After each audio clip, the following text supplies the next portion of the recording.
This is natural-sounding voice actor Roger Craig Smith, and you're listening to Scott Clark and the Gaming Outsider! That sounds normal, right? That's kind of how I talk, actually.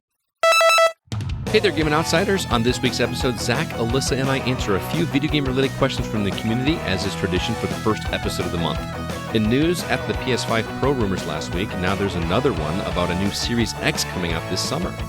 We also have a ton of new games to discuss. I played a new indie title game called Beat Slayer, as well as a clever dice-rolling RPG game called Slice and Dice, and a new Game Boy game brought to Switch called Kudzu. Also, Marc, Relle, and Jacob stopped by to talk about Ender Magnolia's Bloom in the Mist, a gorgeous puzzle platformer called Unleaving, and Kādomon Hyper Auto Battlers, as well as Real Estate Simulator. I told you there was a lot, and if that's not enough, Zack also talks about the demo of Stellar Blade. This is the Gaming Outsider. Hey guys, Scott Clark with the Gaming Outsider here. If you're in the market for a new gaming chair, I've got a fantastic deal for you. We've partnered with eWin Racing, who produces the most comfortable gaming chair I've ever sat in. They've got them in sizes for all gamers, and the quality is simply incredible. As a listener of The Go, you can get 25% off your order if you use the promo code TGO at checkout when you visit ewinracing.com.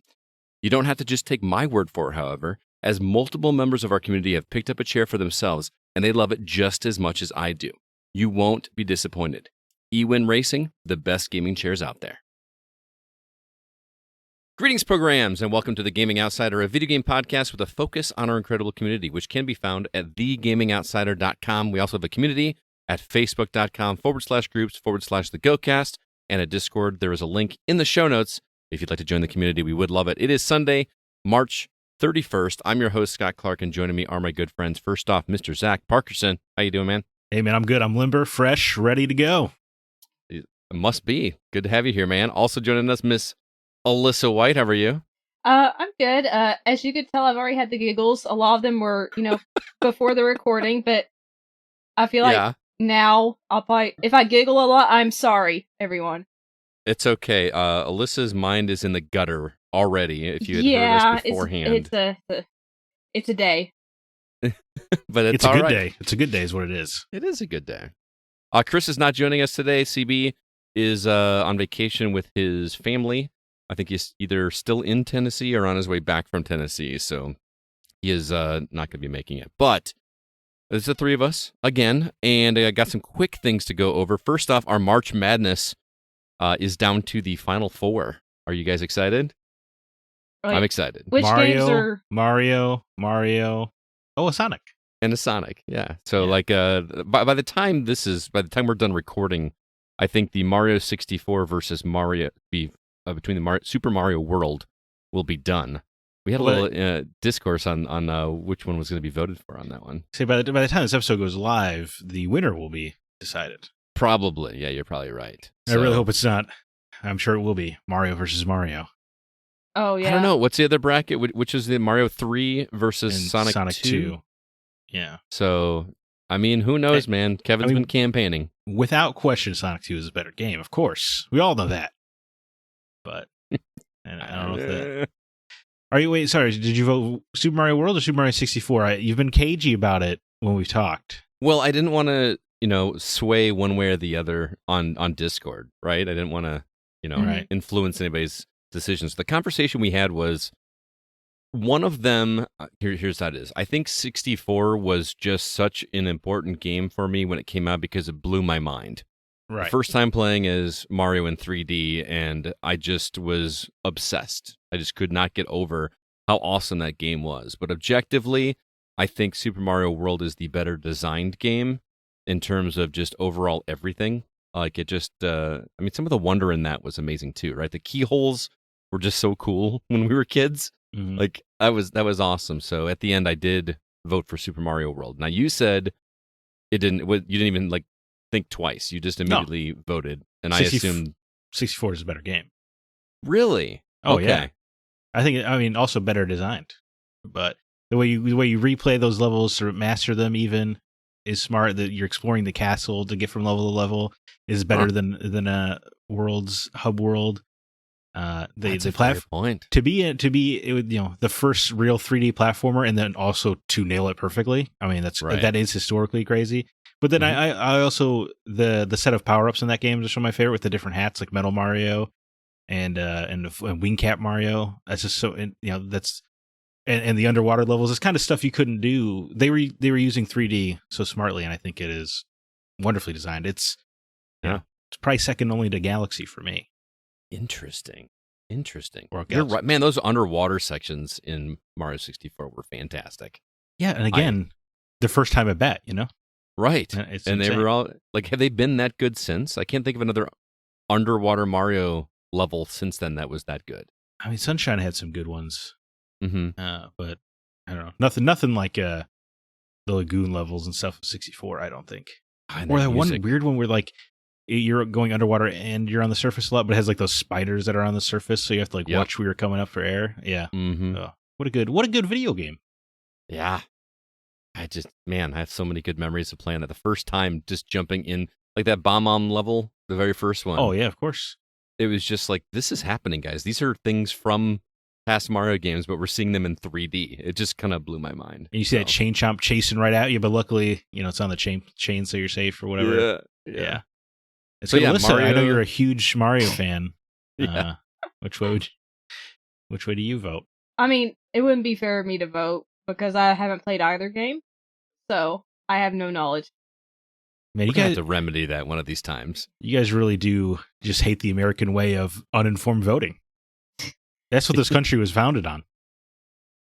Well, I mean, actually, we had a discussion about that on one of our Patreon episodes. I'll have to clue you in on that another time. But so we got Super Mario World versus Mario 64 on the west, and then on the east is Sonic 2 versus Super Mario 3. So it should come as no surprise that 3 of the games were Mario games. I kind of expected that, although, a little more variety would have been fun. But it's going to be interesting to see, number one, who the winner is, and what we're going to do next year. Like, what are we going to do? Like, can we come up with 32 JRPGs? Oh, sure. I mean, it'd be all kinds of Final Fantasies, but this has been a lot of fun, and I got to give kudos to Kevin, because I just kind of floated this idea at him and said, what if we did something with March Madness, like I used to do back in the Rotten Tomatoes days, and he's like, all right, I'll do it, and then he's just been meticulous about doing it every day and keeping track of it. It's been pretty awesome, so what if we do an entire tournament of just Gears of War multiplayer maps? Oh my goodness. I don't know if I'd be able to like know them by name. Like, we would post them and I'd have to go look them up and be like, oh yeah, that one. Go look at the pictures. Okay. Tyro Station, baby. I mean, it doesn't get much better than that. That's the one that had like the balcony section in the middle that everybody rushed for at the beginning. Right, yeah. And then it kind of wrapped around and had the even higher balconies on the upper corners. Man, that was so cool. I love that game. Those are good games. I'm going to get to it in a minute, but I've been playing more Gears in my games I've been catching up on. I'll just say it now. I've been playing Gears 4 with Joel. We made it through the first 2 acts of Gears 4. Joel has made the bold claim that that this might be his favorite series ever. Oh, and so because I mean we've been barreling through these and it's a lot of fun. So Joel, read the books. Maybe that's a good idea. The books by Karen Travis are good at any rate. Those all happened during the original trilogy. They're good, man. Cool. You get some good, Marcus, Dom, Anya, and Maria history. Yeah, it's good stuff. Nice. Another quick update. I know we're way ahead of the game here, but and it's not 100%. I'm about, 80-85% sure that this is going to happen. But we do have a venue secured for R2V2. A much better venue than we had last year. About 4 times the space. Oh wow! Little classier place, and so mark your calendars. We actually are going to be doing it for 2 days this year if we can pull it off. There's going to be after parties. I've been talking to Grant about coming down and doing a performance, and also getting some other musicians from the Chicagoland area that play video game music as like an after party. There'll be a cash bar. All this is included in the price. It's going to be cool. So mark your calendars. Saturday and Sunday, October 12th and 13th. We landed on that date because that was the week that the city of Rockford deemed Rockford's annual retro video game day. So that was why that date has been picked. So mark your calendars. You'll hear us talk about it more in the future, but definitely looking forward to that possibility. Just got to work on lining up some VIPs, so stay tuned for that. But let's go ahead and jump into the games we've been catching up on. Zach, how's Midnight Suns coming? It continues to be a strange conflict of a video game because the gameplay is so compelling and very addictive in a way that I just can't wait to get to the next battle and see how my card decks are working with my different characters. And I love that the game often forces you to use a few characters, so it's in your best interest to keep everybody's decks upgraded and with cards you like using. A lot of strategic elements to it. I actually do kind of like the fun comic book story of fighting against Lilith and when characters die, they don't there's not a quip for everything. So it's not afflicted by phase 4 MCU-itis or anything like that. Which is really nice. But then all of the social stuff is hot garbage. It's truly terrible stuff. Like it's so weird. Like it's just weird to have like Captain America send you a DM and say, "Hey man, I really need to talk to you," and then he's just talking about how good of a friend you've become. It's just weird, dude. And it really and because your character is, created for this video game, it really does feel like you're living a middle school fanfic stream of becoming best friends with all your favorite superheroes. That makes sense. And they all think you're way cooler than they are. Yeah. You're way cooler than a superhero. Yeah, or just think about the size of Tony Stark or Stephen Strange's egos, right? And then they're still like, man, you're just about the coolest superhero I ever saw. Oh my goodness. It's so goofy. Yeah. And my tinfoil hat that there were dating elements to this game that got removed are even more clear because you can pick flirty dialogue and a character will be like, you'll say something flirty like, "Oh, that's cute. You're cute." It's very direct. I'm like, okay, it's clear. Oh, there had to be a last minute of Marvel being like, "Wait, you're gonna bang these? No, you can't bang the characters. No. That's too far." It's just very jarring. That's not canon. But I have gotten into a good rhythm of pressing the circle button to skip lines of dialogue. So I'm getting real good at that for those hangouts. You just kind of just fly through it and just get to the next fight. I just can't take Deadpool calling me his bestie seriously. It's just goofy. Yeah. It just doesn't feel natural to these characters because they're not 13 years old, probably. It's funny because I should have mentioned this just a second ago when we were talking about just things to catch up on, but I heard you talking about this on Quest Markers with Marina. Yeah. Mm-hmm. So I am just inundated with hearing you because last week and this week and that podcast and everything. And by the way, if you like Nier Automata, go listen to Quest Markers podcast with Marina. She had Zack on as a guest this week, and I listened to the whole thing. Still don't feel like I understand the twist in that game, so I don't feel like I had anything spoiled for me too bad. But I don't know. Understood. You guys thanks for listening. Love that game. Yeah, we sure do. I feel like I'm a Nier correspondent for Quest Markers, which is a nice honor. But I cannot stress enough. Midnight Suns is unbelievably fun to play. And I actually do think the main storyline is fun. And I actually bought the season pass on sale to get more characters to play. And they have a vampire storyline that goes along with it, which is neat. So cool. It's very Blade forward, which is cool. Cool by me. Nice. Blade's awesome. I hear the game is hundreds of hours or over 100 hours of content. It's a lot shorter when you're skipping the dialogue. I'll bet. Yeah. Alyssa, what about you? I am still, playing Final Fantasy VII Rebirth. Probably far behind most people. I just got to right after you do a parade. That's all I'll say. Okay, I know where you are. Yeah, and sure. I've met Rufus, and you were correct, Zach. He is a handsome man. He's so pretty. He is, yeah. I like why they gotta make all these men pretty in these games. And just brooding, good brooding. Yeah. Yeah. He knows he's better than everybody else in that room. Yeah, he does. Just so cool. Every room he's in. Yeah, I got to that part. I'm still loving it. I'm just That's taking my good. time, savoring it. As you should. You should. You know, we're As probably a- not going to Yeah. get the next one for what, 4 years, 4 or 5 years? Yeah. Right. And since Like I a never brief- played the original, this is kind of just my first experience with it, so just really trying to soak everything in. I will say, I'm getting a tad tired of everything being a minigame. Oh, Really? yeah.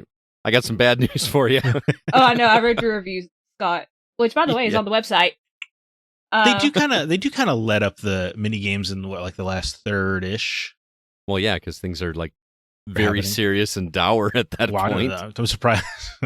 Surprised they don't have a dodge a sword falling at you mini game. Yeah. Quick time event. Yeah, I'm totally on board with the mini games. I was fine with those. I do need to go back to the gold saucer though. Apparently. And I guess Brandon is like thought about he was going for the platinum. Mm-hmm. But it's pretty insane, all this stuff you got to do. He's got over 130, 140 hours in this game last time Oh, I wow. talked to him. And he still doesn't have everything done, so I don't think I'm going to do that. I don't think. Yeah, Especially the mini games. Some of those mini games are really tough to do, like the S ranks or whatever, and I just don't have the patience or time to do that. are there a lot of trophies for getting S ranks on those? I honestly did not even look. Understood. I don't look that often, but I Yeah. did see the ending. So I'm looking forward to doing a spoiler cast with you and Brandon because I have questions. Sure. A lot of questions. I think I have a grasp on it, or maybe I'm just narcissistic and think I'm smarter than I am. Maybe. But I think, because people say the ending is confusing, I think maybe people are overthinking it. I hope. I could be wrong. You guys could be like, what are you talking about? I actually had that thought as I'm like, I thought to myself, I think I'm overthinking this and it's just really as plain as it Yeah. comes across. Well, when But- I eventually get to the ending, I'll let you guys know if I think it's confusing or not. Okay. Well, yeah, yeah. let us know in July. Yeah, it'll probably be then. Like, right before my birthday, I'll be like, I finished Final Fantasy VII Rebirth.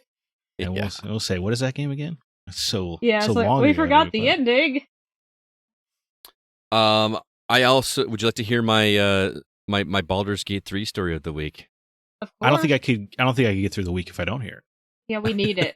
We need the BG3 update. I actually played twice with Kevin this week. There was a day apparently he was able to get home from work a little bit early and was like, "Hey, you want to play some Baldur's Gate?" I was like, "Sure." So I did that, and then this morning played some more. I went to this place called Arcane Tower, which is exactly what it sounds. It's just a very tall tower with some magical elements in it. And again, if you don't want anything spoiled for Baldur's Gate 3, please skip ahead. But I thought this was a pretty cool deal. So to get into Arcane Tower, there are these magical turrets that I had encountered before, but we couldn't figure it out, or I couldn't figure it out because Kevin doesn't give me answers to anything. He wants me to figure it all out for myself as much as possible. So we just kind of left it and then eventually came back to it this morning. And they're really cool looking turrets. And they will destroy you, and you can't really attack them very well because they require a certain you have to do at least 10 hits of damage, which is a lot. And then we found out that even if you do that, they just kind of rematerialize and come back again. So, you could try to sneak past these things, and that wasn't working. So, come to find out that we were in this other area in the Underdark that had this particular kind of flower that when you were holding it, it actually keeps you from being able to use magic. So we discovered that if you take this flower and actually throw it at these turrets so that the flower lands right next to the turret, that turret is now not able to use magic, and since they are magical turrets, they can't attack you. Oh, So very that smart. was the trick. I'm gonna write down this note for when I play. Yeah, it's just kind of cool because these two, the place you get the flower is not anywhere near where I am. It's a completely different section of the map. So now, granted, there are some of those flowers in the area after you get past the turrets, but I don't know. It was pretty cool. And so then we make it to the top of the tower and we come across what looks like a robot creature. And it cracked me up that his name was Bernard. I don't know. It's like this. We fought a robot named Bernard at the top of the He magical sounds tower. like a and distinguished gentleman. it just was hilarious to me. I So did not know D&D had robots. I don't know the lore well enough. He looked like a robot. He could be. Is an arcane tower, so is some kind of magic that just resembles like a golem or robots. something. Yeah. So anyway, we hit level 7, which does not sound like a lot, but and I'm still in Act 1. And right before we left, I got really excited because we fought 3 mimics. If you know anything about D&D, mimics are like a staple, right? It's kind fake treasure chests, right? Yes. Yeah. And in my mind, mimics were like going to be super, super tough. Like if I've ever fought a mimic in like other games, other RPGs that aren't D&D, they don't do a ton of damage, but they take a lot of hits. So I was expecting this to be a long, drawn-out battle, and we took out 3 of them in like 5 minutes. So, but they look really cool in Baldur's Gate 3. So that is my Baldur's Gate 3 corner for the week. I also played more Balatro. I got my 7th win. I'm very excited. Ooh, lucky number 7. I beat the Black deck, which is one of the more difficult decks that I've come across so far. You basically lose one of your hands to play. So it goes from 4 hands to only 3 hands, and that doesn't sound like a big deal, but it's a big deal. So I got that. I got really excited, like, man, I'm making some good progress on Balatro. I've got like 200 of the 1,000 achievements. And then I discovered that if you go to your save file, it shows you how much progress you've made. Yeah, I've made 21% progress in Balatro. So I am going to be playing this game for a while, I think. So I mean, it's got your attention. Yeah, sure. Yeah, right. It's just such a great game to just kind of just chill and sit and relax. It's become my Zen game, and it's great. I also checked out a game that's new to me, but that came out last year. I talked to a couple guys. I talked to Spencer and David on one of our Patreon episodes, and David was talking about how much he liked Cocoon, and it's a game that I've been meaning to check out, and that game's worth taking a look. It's made by the people that made Limbo. I did not realize that, but it's a third-person isometric view. You play it's made by one of the guys who made Limbo. Yeah. Oh, is that what it is? Okay. Yeah. Thank you. You play as like a little locust. And the entire game is played, you move this character around and you solve puzzles, but the only mechanic is a button, is like an activate button, or whatever. So there's not like any shooting, there's not any there's combat, but it's not like you don't have any weapons. It's all environmental things that you do. It's the most complicated, simple game I've played in terms of it really gets a lot of mileage out of you only having one button to press. Very artistic, very gorgeous, very aha moments when you do get something. So I don't know if I'm going to finish it, but it's worth taking a look. It's on Game Pass. So you remember Grant talking about it in our Game of the Year episode? Yeah. I remember him mentioning that. He liked it very much. I don't know if I'm going to finish it just because there's so much to play, but I'm glad I took a look at it. So. All right, well, we got a lot to get to. We have so many new games to talk about. But before we do that, we're going to jump into this week's news.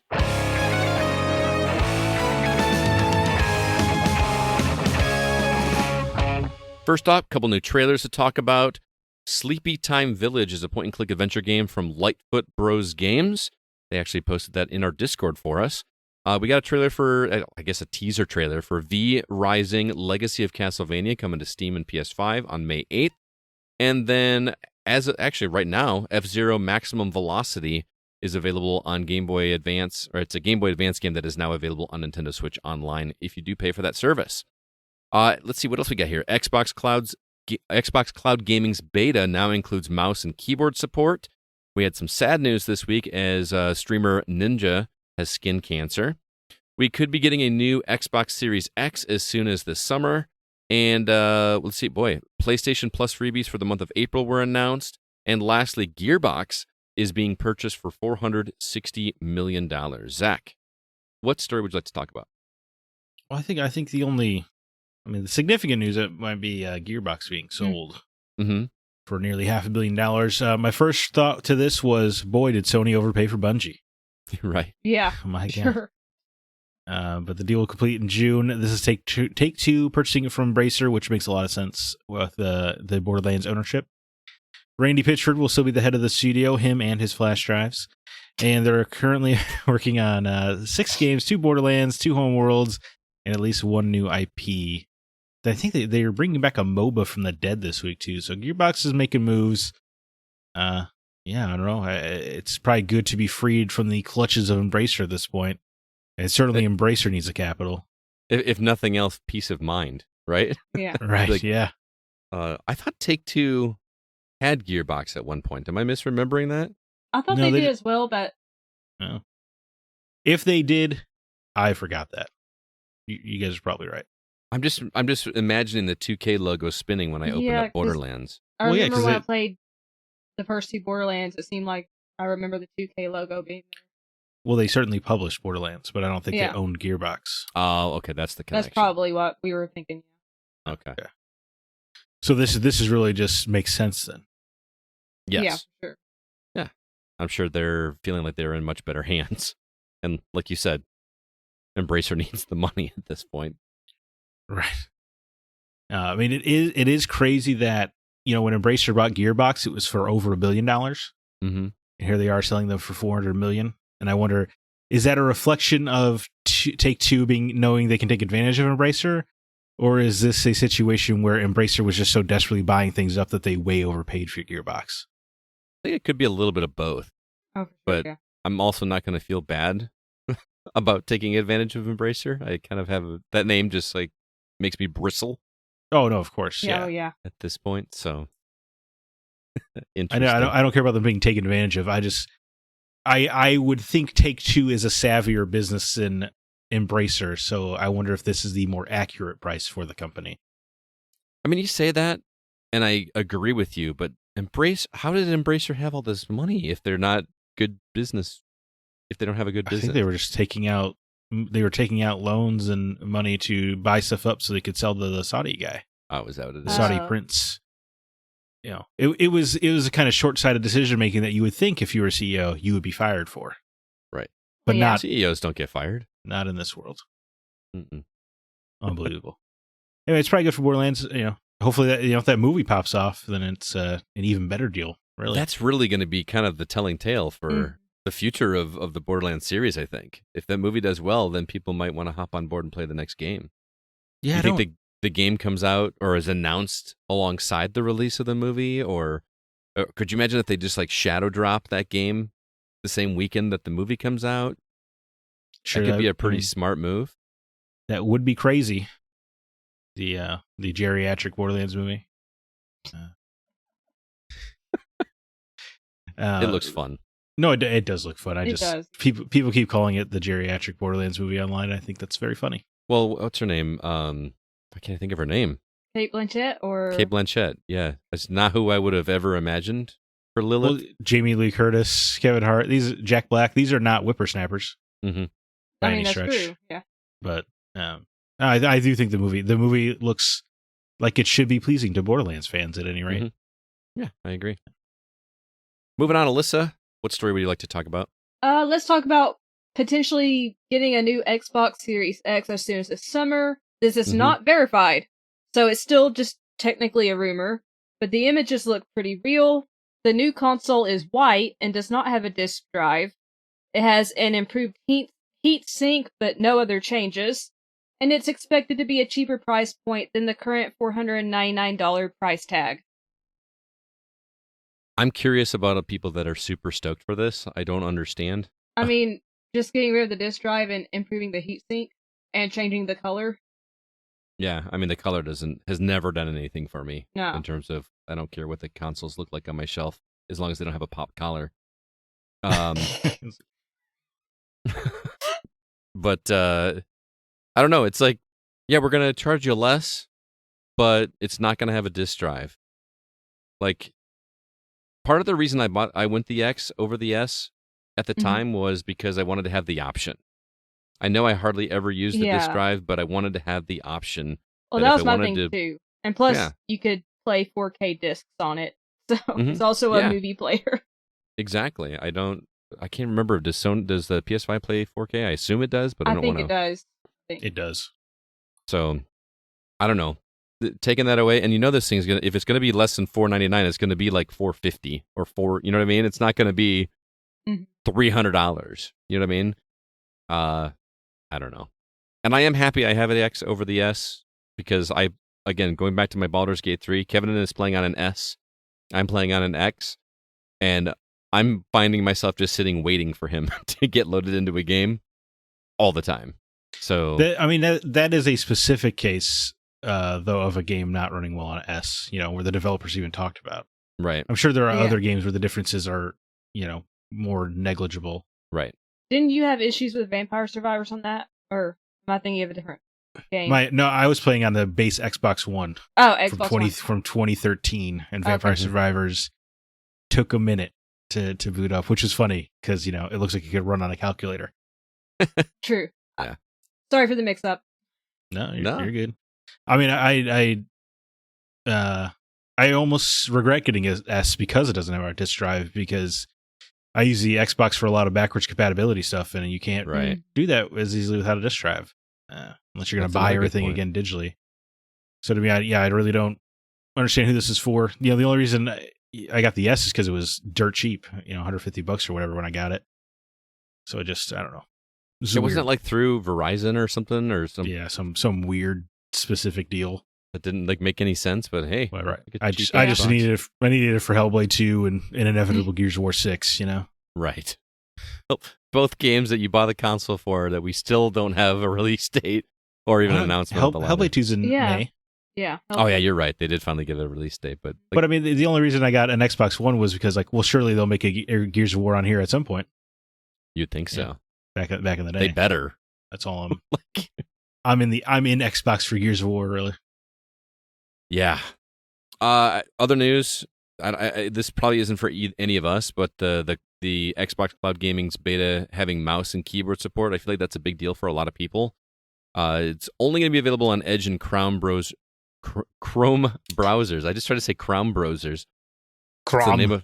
That's going to be the name of my band, the Chrome browsers. I like it. You're going to hear the lamentations of their women as well. Yes. Now that we know what that reference is. Thanks, Paul.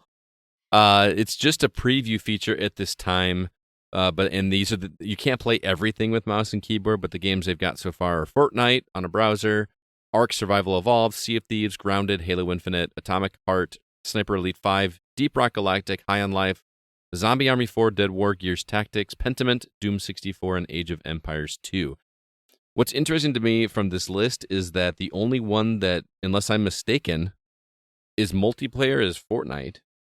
The others are all single player. I was going to say, I think Ark. Well, and competitive multiplayer. Is what I meant to say. Okay.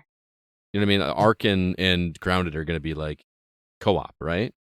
I think Ark has pretty severe PvP elements. Does it? Okay. But it could be. I could be mistaken. Well, I've never played it. Yeah, I've never played it, so I can't. Yeah. It looks very bad. People like it, man. Sure. There's a lot of fans. I'm saying what it looks like to me. It looks bad. Not my kind of game for sure, but not mine either.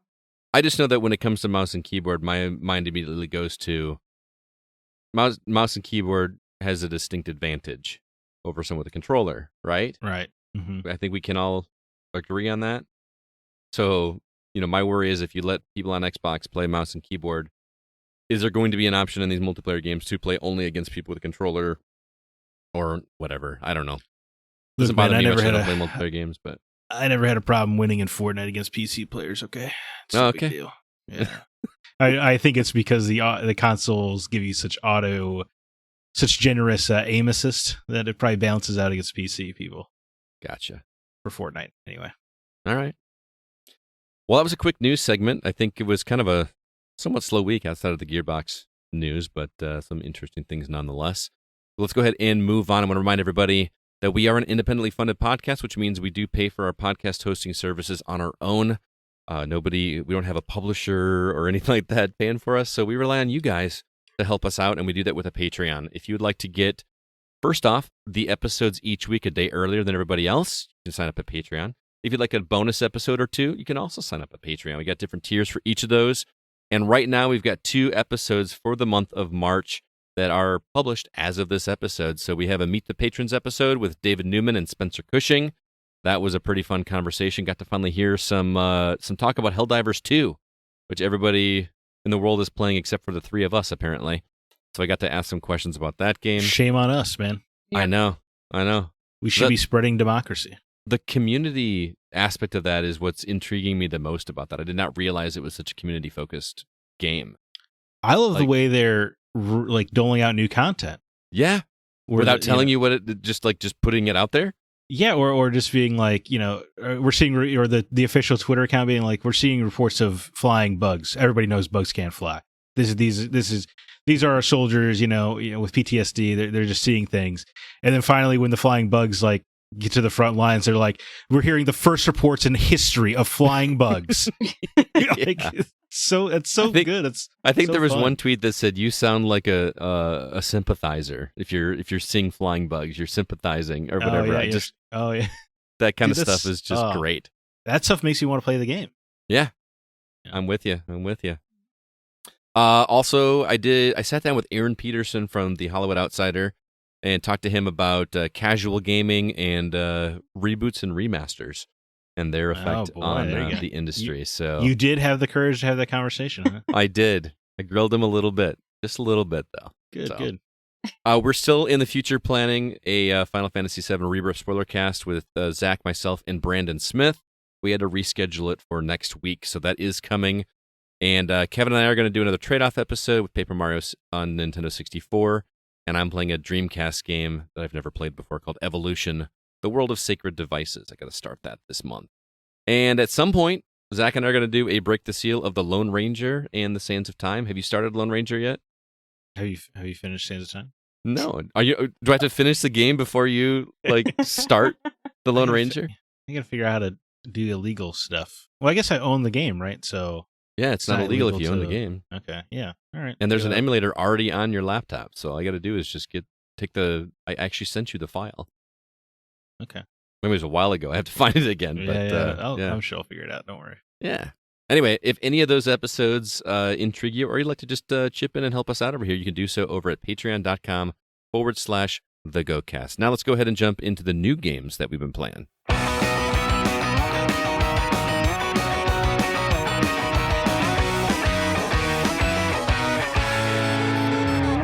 Zack, my plate's a little bit clearer now after this week of spring break, so what's coming on the horizon? Yeah, you can practice your green thumb with Botany Manor coming to Xbox Series consoles, Xbox One and Switch, as well as PC April 9th. You can become the Bullet in Children of the Sun on PC April 9th. Gearbox is resurrecting a dead MOBA called Gigantic Rampage Edition coming to PS5, PS4, Xbox Series consoles, Xbox One and PC April 9th. Turbo Kid is based on a movie I've never heard of, but apparently it's a great movie. It's really fun. Wow, all right. Can you say it like Arnold Schwarzenegger, please? What's that? Turbo Kid. Turbo Kid. Is he the son of Turbo Man? Yeah, thank you for catching the reference. It's coming to all consoles and PC April 10th. I honestly kind of like that movie. I think because I watched it when I was a kid. I have some nostalgia for what's that movie called? Jingle All the Way. Are we not Jingle All the Way? Yeah. I love like that movie, right? Oh, I thought it was known as a terrible movie. I watched it all the time when I was a kid. So did I. Arnold Schwarzenegger has rarely let me down. Yeah, it's fair. I actually just rewatched Predator recently. That movie still holds up. It does. Yes, so I ain't got time to bleed. What an idiot. Anyway, channel your classic Fallout in post-apocalyptic Australia with Broken Roads coming to PS5, PS4, Xbox Series consoles, Xbox One, and PC April 10th. You can take advantage of the housing market with House Flipper 2 coming in better fidelity to PS5 and Xbox Series consoles April 10th. Uh-oh. There goes Final Fantasy Rebirth for Alyssa. Make that August, not July. She's going to finish it. The Kindman Remedy is like a base management game with a horror theme coming to all consoles April 11th, and Let's Revolution comes to all consoles April 11th. What on this list is most interesting to you, Scott? Nobody. You're shaking your head. He's given a no. You're spitting on the ground in disdain at this list of games. Just nothing interests me. I mean, since Alyssa said Turbo Kid is actually like a fun movie, I'll say that one just because I trust her judgment. If you like Mad Max, you'll love Turbo Kid. It's very much an homage to Mad Max. Like that. I mean, I hear Turbo Kid. I don't think gritty, post-apocalyptic. It's gory, it's gritty, post-apocalyptic, very much feels like Mad Max. Mm-hmm. Okay. Wow. Okay. All right. Unexpected. I love was not Road expecting Warrior, that at all. Great movie, Mad Max. Yeah. These are good movies. Okay. Well, what about you on this list? Are you gonna play Turbo Kid? The game itself doesn't look like my kind of game, so I'll probably skip it.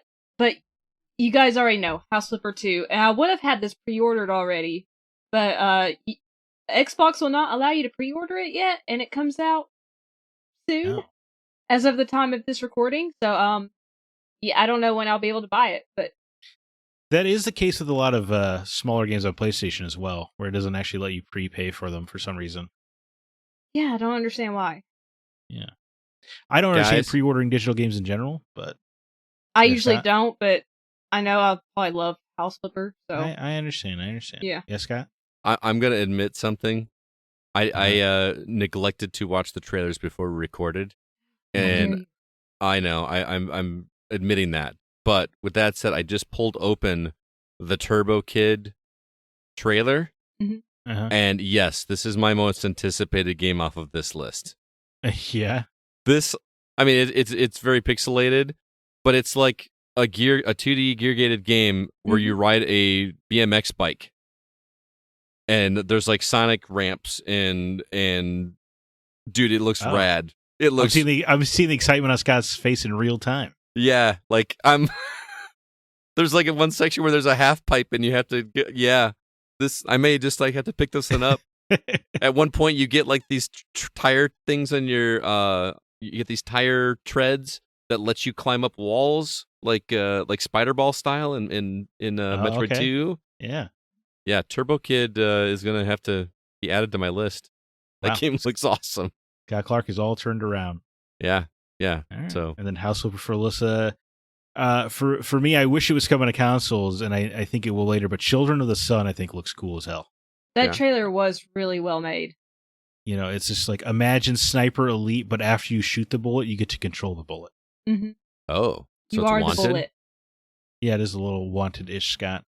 But yeah, you are the bullet. It seems like you can like as long as you're chaining headshots, you can just keep the bullet going or something like that.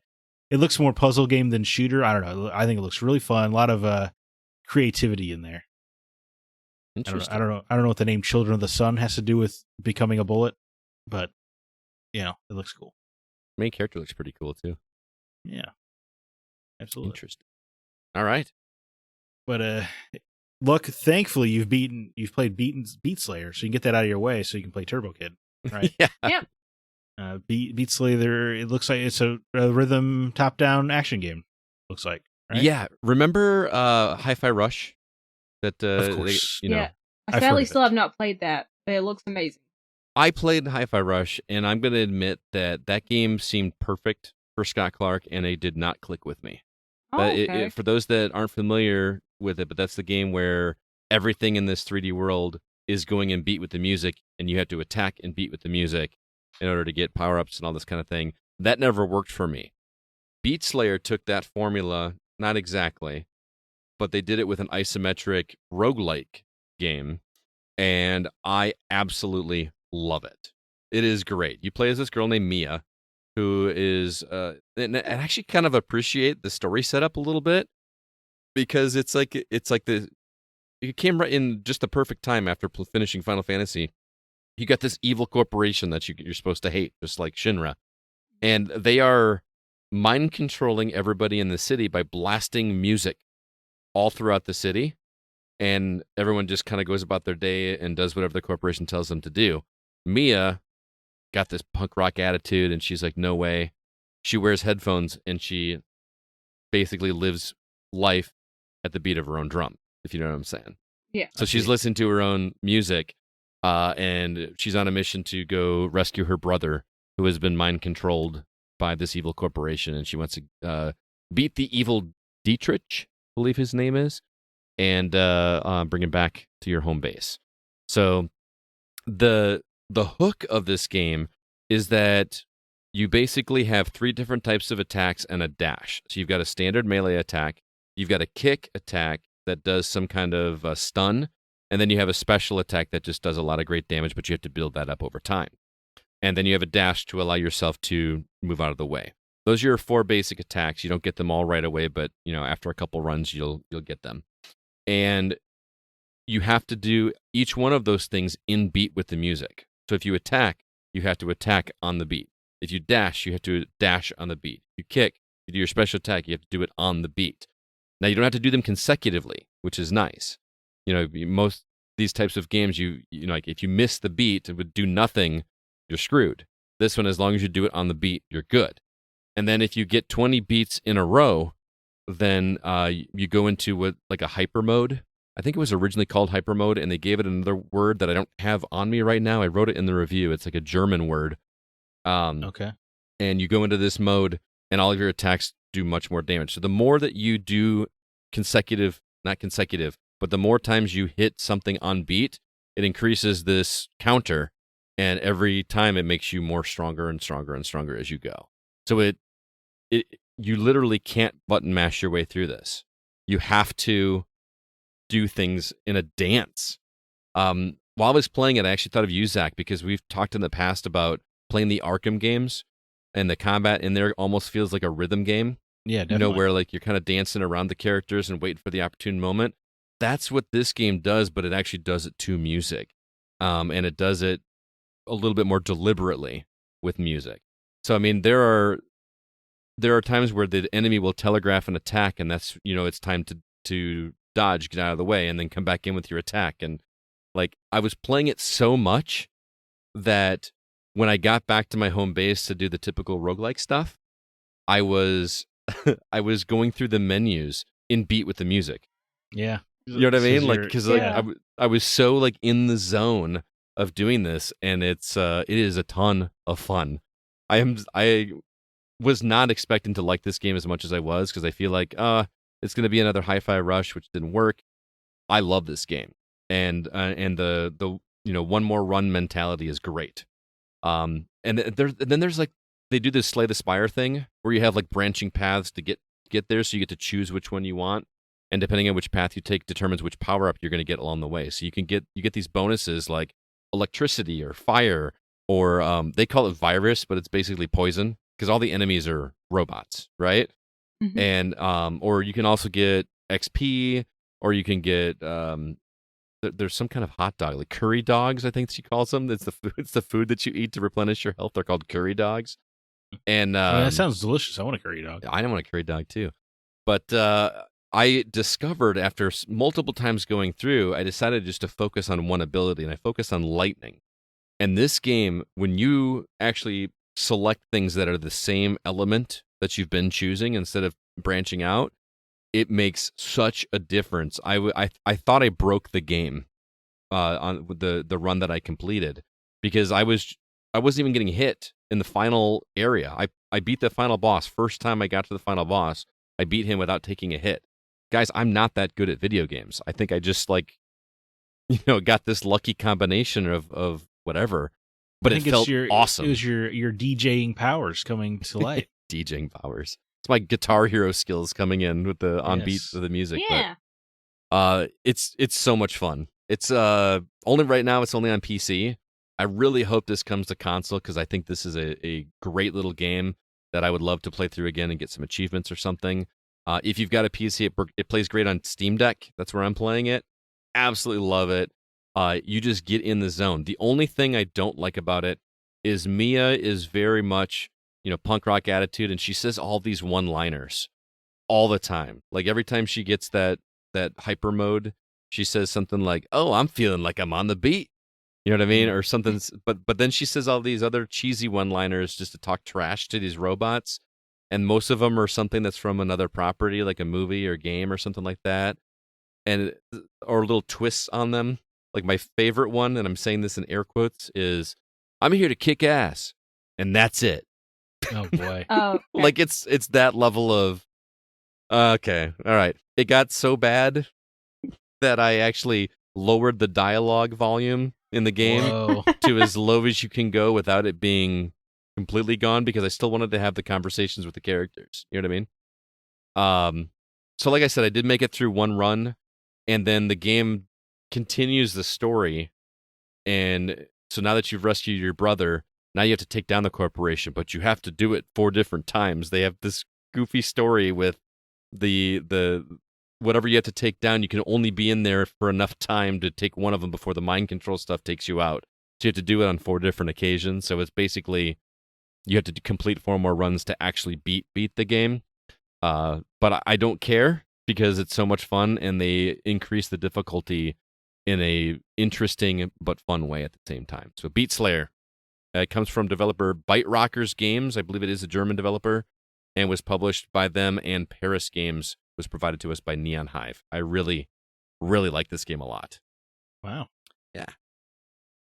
Alyssa, you are playing an Alyssa game, if I ever... Very, very much. Very accurate. It is called... It's funny. Zach was talking about the games in the new games coming that. out, and I was like, isn't that the game Alyssa's playing? Oh, no, it's a different... It's just... Yeah, I got confused about that, too. Yeah. But no, this is Broken Road's a hardcore CRPG, it looks like. Yeah, so not Broken Roads, but Alyssa's been playing Open Roads, which is available on Xbox Game Pass. So if you've got that subscription, you can do it. It is also available, though, on PlayStation, Switch, and PC. The developer is Open Roads Team, and it's published by Annapurna. I tend to like things that come out of Annapurna, but talk to me about this game, because it looks like a lot of dialogue, lots of driving. What's it about? Okay, so you're right about the dialogue. You as you're placed in the shoes of Tess, the 16-year-old girl, so you're not doing any driving, at least not to the part where I've played. Your mom's driving. But you're Tess, who is voiced by Caitlin Deaver, and Carrie Russell voices the mom, Opal. Both great performances. But you start out in their house. The grandma has recently passed away, so you're going through stuff, and you discover a mystery surrounding Grandma. So you convince your mom to go on a road trip, hence the name Open Roads. Mm-hmm. And it's just so interesting because the team that worked on this also worked on Gone Home in Tacoma. So, similar to those games. So you're going around the environment, you're just picking up random stuff. I mean, some things are useless, but I'm picking up every single thing I can pick up. And some of it will trigger dialogue, or, it'll come up with a button that you press that basically says, "Hey, Mom," and then she comes and gives you a story about whatever you picked up. But picking up the objects helps fill in the story and gives you some extra lore that you could totally skip over if you didn't want to pick up everything. But it's very much about the relationship between this 16-year-old girl and her mom, and then unraveling the family mystery and other things in the family that, the 16-year-old is curious about, but she hasn't had the bravery to ask her mom about yet, but they're on the road, and just all this stuff happens, and it's a unique story, and it's one I didn't expect. I didn't really know what the story was about going into the game, but I'm loving it so far. There are definitely moments where it forces you to do something, but it allows you to take your time, go around, look at whatever you want to look at, interact with different things, talk to your mom at different points. It's just really interesting, and I don't think it's that long of a game. I think I've heard it's about 3 hours total. Nice. So I should be finished with it probably tonight. I'm really enjoying it. I will say it looks a little wonky at times. The characters are... The way they are animated, they look like they're hand-drawn, but then they'll be imposed on a more realistic-looking background, which is cool in itself, kind of. Sometimes it's jarring, but when they speak, their mouths either don't move at all, or they'll move for 1 second, and it doesn't match up with any words that are spoken, so it's a little... they're just staying there staring at each other, but there's talking going on, but they're not actually talking. That's really strange. That is and weird. I've noticed, if you pick up an object and you initiate a conversation with your mom, that object is floating in the air in the background while you're talking to your mom. That's awesome. So, yeah, I picked up a teddy bear once, and there was a whole story about how this mom had a previous... when she was a teenager, she had a boyfriend. The boyfriend got her the teddy bear, and the teddy bear's just floating in the air back there, just chilling. It's ambience. Listening to the story of its history. But yeah, there are several moments where I'm like, oh, that's kind of like me and my mom, and then other points obviously are not the same. But I'm really loving unraveling everything that this story has, clicking on everything, even like the most useless piece of garbage, like a used takeout cup or an ashtray. I'm like, this isn't going to prompt anything, but I gotta pick it up anyway and look at it, because what if it does? Are you finding that interesting? Are you finding anything compelling about that stuff? I'm fully into this story, and I actually have found, like, picking up some things I thought would be useless actually did trigger a cutscene or the mom to say something to me. So it is actually beneficial, but you don't have to pick most of this stuff up. You do have to pick some certain things up to progress the story, but I mean, you could skip over a lot of it and just not know certain things. I think this might be a Zack game, actually, the relationship aspect of it. It's really good. I'm cautious of Annapurna Interactive after 12 minutes. Oh, trust me, it's not as best. I tried 12 minutes. I didn't like that either. This is much better so far. I have not got to the ending yet, though. Most games are better than 12 minutes. But you can also shape your relationship with your mom, because you can choose different dialogue options at certain points. And you can be either really rude to your mom at points, you can be nice, you can let things go. You can just choose not to talk at certain points. So you kind of shape the way your relationship is with your mom as well. So it's an interesting game. So if you have Game Pass and are even a little bit interested, I'd say give it a go. And if you're not into it after 30 minutes, an hour, no big deal. But if you're into this kind of game, I think you're gonna like it. All right, cool. And your mom is Carrie Russell. That's true. Oh, so that's cool. I mean, they don't look anything like them, the characters. The voice. But yeah, the voice, yeah. Again, that is Open Roads. You're playing on an Xbox. But I am. Like I said, it's available multiple other places as well. And then Scott, you're playing a game called Slice and Dice, which I watched this trailer and it gave me Scott vibes, because it's basically, it looks like you're battling, are you battling other players, or are you battling the AI? It's AI, yeah. Okay, so it's just they're dice battles. Boy, that is a very, I'm not knocking you for saying this, it's a very reductive way of saying that, because man, this game is, I love this game for stuff. The trailer doesn't give a lot of information. No, it's really hard. I see dice, I think Scott Clark. I know. Yeah, I love to roll too. dice, and I love RPGs, and this takes those and combines them in a way that I think is just brilliant. I actually heard about. I would never even heard of this game. I heard about it on Jeff Kanata's podcast. He was talking about it, and I'm like, oh, I'm gonna go check it out. It's on PC. You can buy it on PC, but it's actually free on iOS and Android. So if you like what you hear, I recommend going and checking it out. I liked it enough on iOS that I went and I paid the $9 for this game. Is it free on iOS because you have Apple Arcade? No, it's just free. Oh, okay. Oh, okay. You do not have to pay for it. There's not like any. It says like if you want to buy it, it'll be like you get like a no ad version and they get all this other stuff. But I never saw a single ad the entire time I played it free. So you get plenty of time to play the game. It's just you unlock a lot more stuff. And I liked it so much, I more or less wanted to support the developer, because I think what he's doing is brilliant. So it does. It's just a dungeon crawler, right? You go through a certain number of fights, and if you get past the last fight, you win that round. And the way it works is it sets it up so that it looks like an old school RPG, like an old school Final Fantasy where your party is against the other party, and every party member has their own hit points. They're represented by these little red gems. But then the dice rolling comes in is that each character, first off, has its own class. And there's something like 150 different classes. Oh, wow. Which, it's nuts. So there's like mages, there's archers, there's barbarians, there's all these, and each of them have their own individual dice.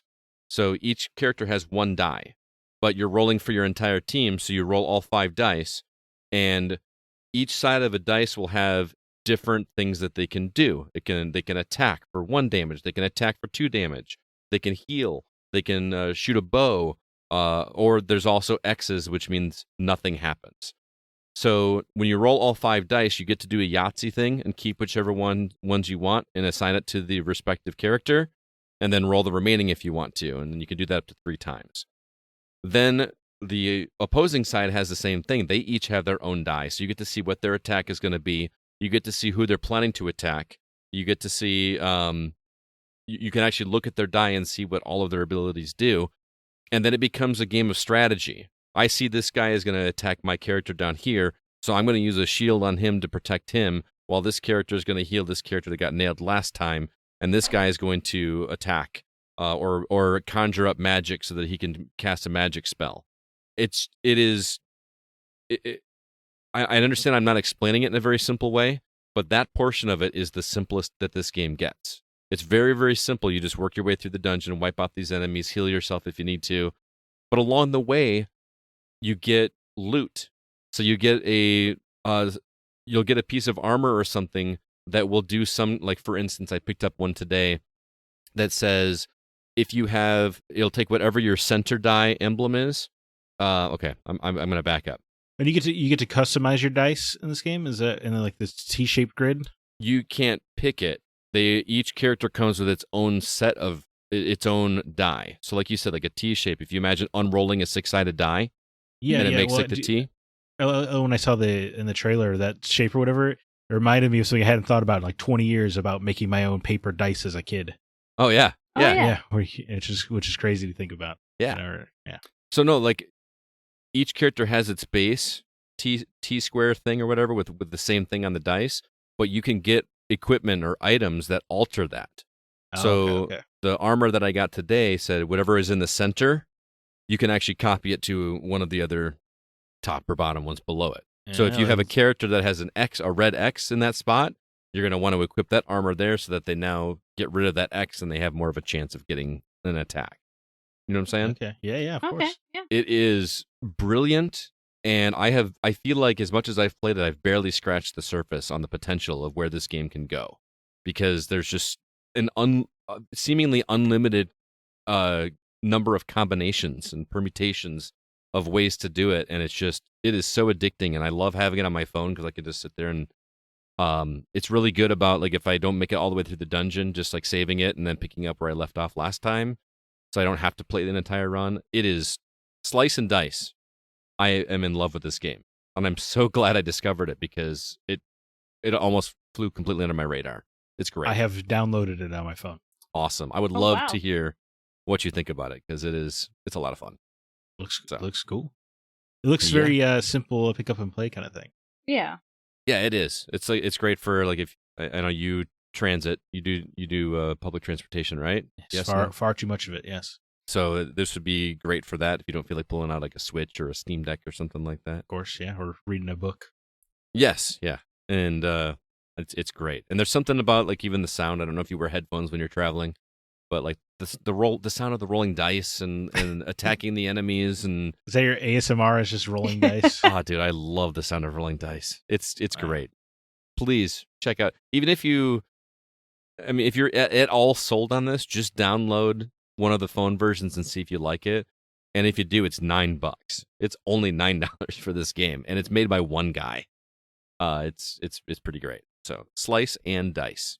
Yeah, it makes sense you love that game because you love the simple things in life, which is probably why you checked out Kudzu on the Switch, or alternativly on the Game Boy.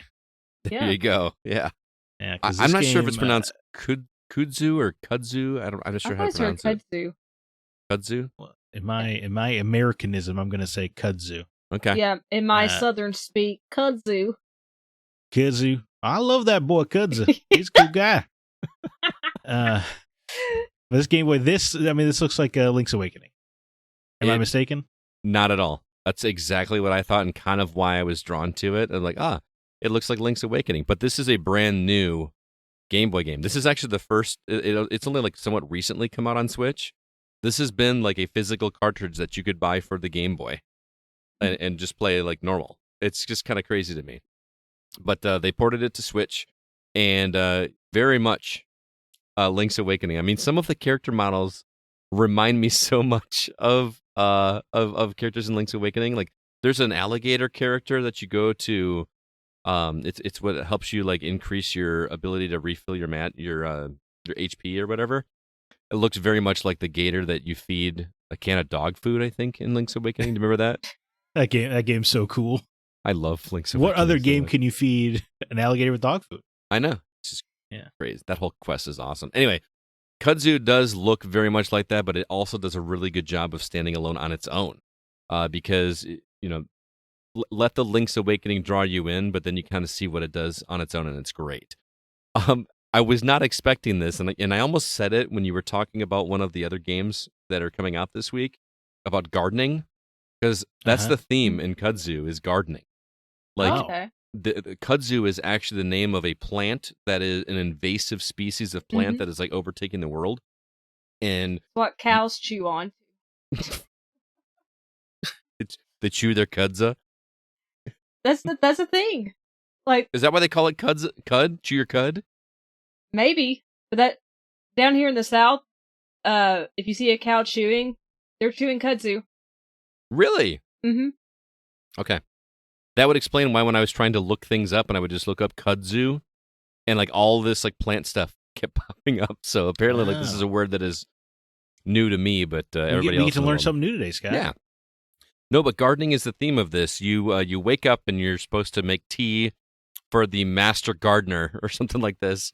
And you go take his tea and he's gone and he's left some notes and this is all told in like original Game Boy graphics. Like this is not high resolution. This is very pixelated, but I love it. I love it. So you basically go after him and you have to go through these different levels. I call them dungeons, but they're outdoor dungeons. Like there's only like, if you go inside, it's a rare occurrence.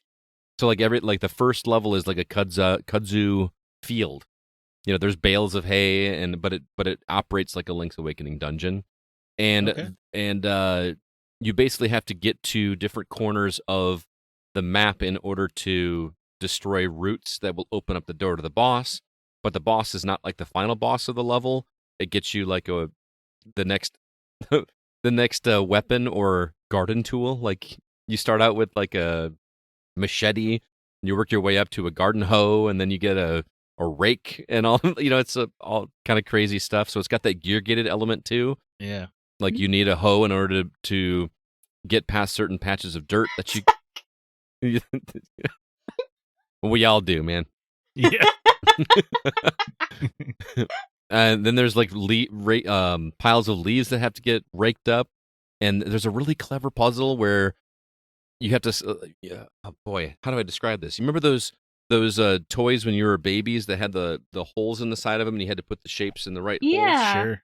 So there's like a garden that has all of these platforms that the base of them will fit into those holes, but once you have them all in there, they're not in the right direction, so you have to rake them up so that they go in the right direction to open up the door.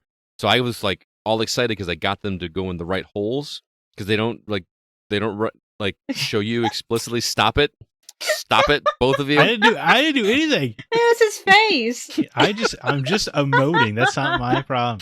Zach does this like he does his head tilt thing where he goes, "Oh, really?" That's what he does.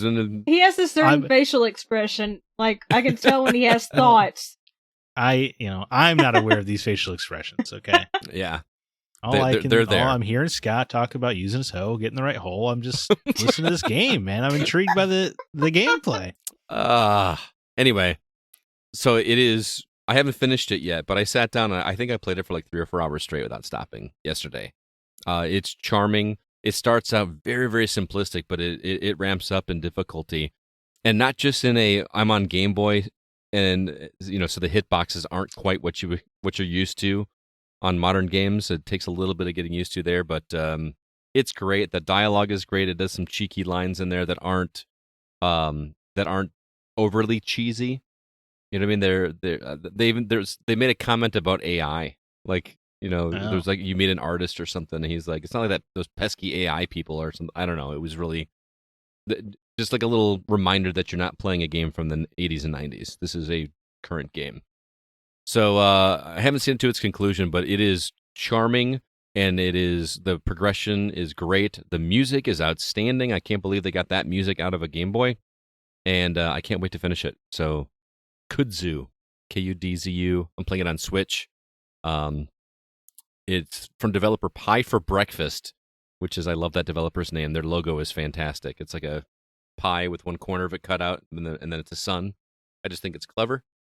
It's published by Mega Cat Studios and 8-Bit Legit, and 8-Bit Legit did provide us a copy, so thank you to Are you going to pick up a Game Boy cartridge now? I don't know if they're still available. I know it was available at one point. I checked the website and they're sold out. I don't know if they'll restock or not. Yeah, it's in my experience, a lot of these games, like, because I've covered a lot of games for 8-Bit Legit, and they sell out very quickly and they're very limited. Right. But the game does actually have the manual buried in it. They actually make manuals for these games that look like the old school manuals. Tell the whole story, you do all the buttons and everything just like back in the day. You can go look at the manual, but I would love to have physical copies of some of these games I've covered because I think this one's really great. It feels like a Game Boy game that would have hit back in the 90s. Game Boy was 90s, right? That didn't come out until the 90s. Yeah, that seems right. Like this would have fallen in under the pantheon of is that the right word? Of Link's Awakening and Super Mario, the Golden Coins, and Metroid 2. Like this would have been one of those games. I feel like it's that good. Is it as good as Dave the Diver or something like that? No, it's you're limited to Game Boy. But if you have a nostalgia for that platform, this is one of the better ones I've played in a while. So I highly recommend it. Zach, can you talk to me about Stellar Blade? You've been playing the demo, correct? Oh, yeah. Definitely checked out the demo, eagerly checking the PlayStation Store, waiting for this demo to drop. Because this game looks really cool. And I'm happy to report it is very cool. It looks cool. It does. I feel like I'm seeing more online, though, people like either talking about or complaining about the costumes. Like Sure, that is like that's what you guys are focused on, really? that's what they do, man. Mm-hmm. True. But I can tell you that the game is so fun that if it didn't star a hot Korean babe, I would solo play it. Yeah. Okay. So, yeah, that's important. And also the Korean guy in the game he's quite pretty as well. Mm-hmm. Now I gotta look. He's probably not wearing as tight of outfits, right? But we'll see. But anyway, the game, yeah, if you see anything, is I don't think it's any secret that it is Nier Automata inspired. Mm-hmm. And its aesthetics. But what I was surprised with the combat system, because I really feel like they've been selling it as a sort of Nier, Bayonetta, Devil May Cry style action game, or Ninja Gaiden, those kind of games. But it is it's much more Sekiro, Bloodborne kind of game. Really? Yeah, which I thought was perhaps not as well illustrated in the trailers leading up to release. Yeah, it didn't give that vibe. Yeah. But that is closer to what it is. You can do combos, so and your movements are in such a way that it is kind of like blending those two ideas of a Devil May Cry meets a Dark Souls kind of game. But parries and dodges are very important, and enemies hit you, it takes away a third of your health. That sort of gameplay, it's right down to the when you rest to recover your health and limited potions, all the enemies respawn. So it is definitely has a lot of those soul sensibilities. So if that's not your thing, here is your warning for that, because the game is it's not super hard, but it's definitely not easy. It is definitely challenging. But once I got past that kind of jarring shift, I really found myself liking it a lot. It's got that good balance of gameplay to story ratio. The combat, I found a lot of fun in the skill tree, which I'm sure will be annoying in the full game. Starts off by them picking your skills at certain checkpoints, but the skills so far have been interesting. But I'm sure I'm confident that will not remain the case. But it is things that are actually, more significant than 15% extra attack or whatever. Okay. But yeah, it is. I'm just having a lot of fun. It's hard to. You play for like an hour and a half, and you get up to the first boss fight, and the first boss fight was a ton of fun. And the exploring the decrepit, war-torn, post-apocalyptic Earth that you're exploring with these characters was compelling. I don't know really how else to describe it. It had a lot more platforming than I expected as well, which was cool. Like a lot of like you're vaulting from pole to pole, or you're climbing up walls, Uncharted style. I miss platforming in 3D, man. Like I feel like we don't do that much anymore. Yeah, I would agree. Or when they do it, it's like Horizon, where you just like point the stick and she just goes for you. Yeah. But this is a bit more involved. I even messed up a few jumps, which would have changed. I know games don't let you do that anymore. But so I had a ton of fun with it. I was disappointed the demo ended because I did just want to play more. How long was the demo? About an hour and a half. Okay. And when does it come out? April 26th. And if you want, you can carry over your save data from this to the full game. Oh, that's cool. Which is the style of our times, it seems like. Now, do you do that? Do like with Rebirth? Did you skip the section you already played in the demo, or will you do the same thing for this? Oh, with Rebirth, I did. I think I was just so antsy, and I've played Nibelheim before. Right. Yeah. Kind of like a new story for us. Yeah, but no, I'm sure I'll probably just restart from the beginning because it's going to be a month, so it's not like a lot of these preview demos where, it's only a couple weeks before the game, so you might remember it, but I'm definitely there's enough complexity and unique things to this game's combat and stuff that I'm definitely going to need that reminder when the time comes. But there are some neat little differences than your typical Souls like if you're above an enemy, you can one-hit kill them, or if you can get up behind them unaware, there's a skill you can unlock that you could take them out in one hit. And, okay. I don't know. It's kind of nice to give yourself some advantages that way. And then there were some puzzles, which was also unexpected for this kind of game, of like deducing the different little areas. I don't know. I was just quite enamored. I really wanted to play more. I want to get to like the hub towns and see more of this world. Get some. You only get the one costume in this demo. Where are all these costumes at that people are mad about? Oh, so are people that have like maybe got the game early or something? Or are they talking about maybe there is some kind of hidden outfit that I just didn't get in the demo or something like that. But it's just weird to me that's the thing that sticks out to me from what I've seen on social media. I didn't know anything about the gameplay. All I know is that she was scantily clad on more than one occasion, and people were upset. You don't have to put her in skimpy outfits. Mm-hmm. You can put her in a jacket. Right. You can bundle her up. It's up to you, man. Well, I'm glad you liked it, man. That sounds like one you'll be checking out when it releases. Oh yeah, definitely. Yeah. It's nice of PlayStation release an exclusive every now and again. I know, right? Yeah. I know they didn't actually make it themselves, but they don't. I don't know if they do that anymore. Do they still make games at PlayStation? I don't know. Is it just Spider? Is it just Insomniac now? Just Insomniac. I mean, hey, Microsoft hasn't been exactly releasing them either. Yeah, that's fair. Shout out to Nintendo. They still know how to put out games, right? Yep. Even if they're even if I have zero interest in Princess Peach, which a lot of people are enjoying, apparently. That kind of makes me think maybe I should check it out. I don't know. Ultimately, I don't need PlayStation to make games. There's plenty of good games coming out constantly. It's just weird to have a PS5 and have a PS5 Pro coming, and yet you guys have made Insomniac games so far. Right. Like I don't even. It's really making me second guess if I need a PS6 or an Xbox Series Y. Like I just I just don't need them at this point. They finally put out the Xbox 720. I have to get that. I mean, just on principle, right? Right. Of course. Yeah. Well, you'd think that's all the games that we got to review this episode. Oh no, we got a packed episode. More. So I got some more reviews for you. I sat down with some of our writers to talk about the games they've been checking out. So we're going to play those for you right now. Well, hey there, guys. I got a full cast here with me. I got 3 of my writers here talking to us about games. Let's start off with Relle. How you doing, man? Doing fantastic, because I'm inside and it's raining.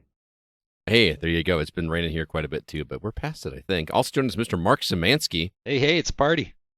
Absolutely. And finally, Jacob Gunnarsson. Jacob, how you doing? I'm doing great. It could be worse. It could be raining. It absolutely could be worse. Let's see. We got several games to talk about, so I want to jump right into it. Relle, you're playing Ender Magnolia Bloom in the Mist. This comes from developer AdGlobe and Livewire and was published by Binary Haze Interactive, provided to us by Stride PR. You're playing this. It's an early access version of the game, and it is the sequel to Ender Lilies. Yes. Am I saying that correctly? Yes. So for those that don't remember you reviewing that game, Tell us the gameplay style in this one. I mean, it's basically Hollow Knight / Bloodborne style of gameplay. 2D. It's your Dark Souls-ish Metroidvania type of thing, both in terms of feel and the dodge roll and the enemies. The only thing that doesn't make it really Souls-ish is the fact that there's no stamina meter. So your dodges are effectively limitless, although there is a brief pause between when you can do them. So it's more Hollow Knight than Dark Souls, but more Bloodborne in terms of the feel and the tone of it. Okay. So when we say sequel to the original Ender Lilies, is it a continuation of the story, or is it just a standalone narrative? Unclear. Okay. As of what they have in early access, it doesn't look like it's a direct sequel at all.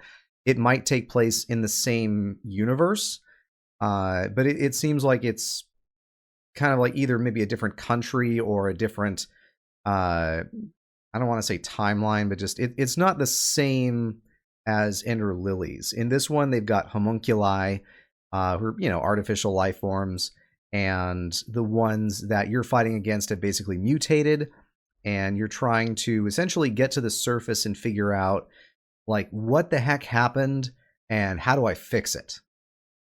Okay. Now, when you say, Souls-like, people like me get turned off by hearing that phrase just because of the difficulty. Is it that difficult?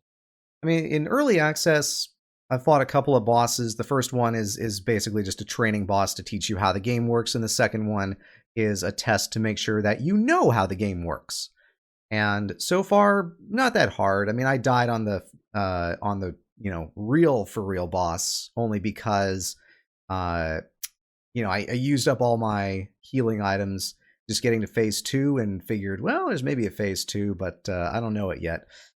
Took him down pretty easy the second time.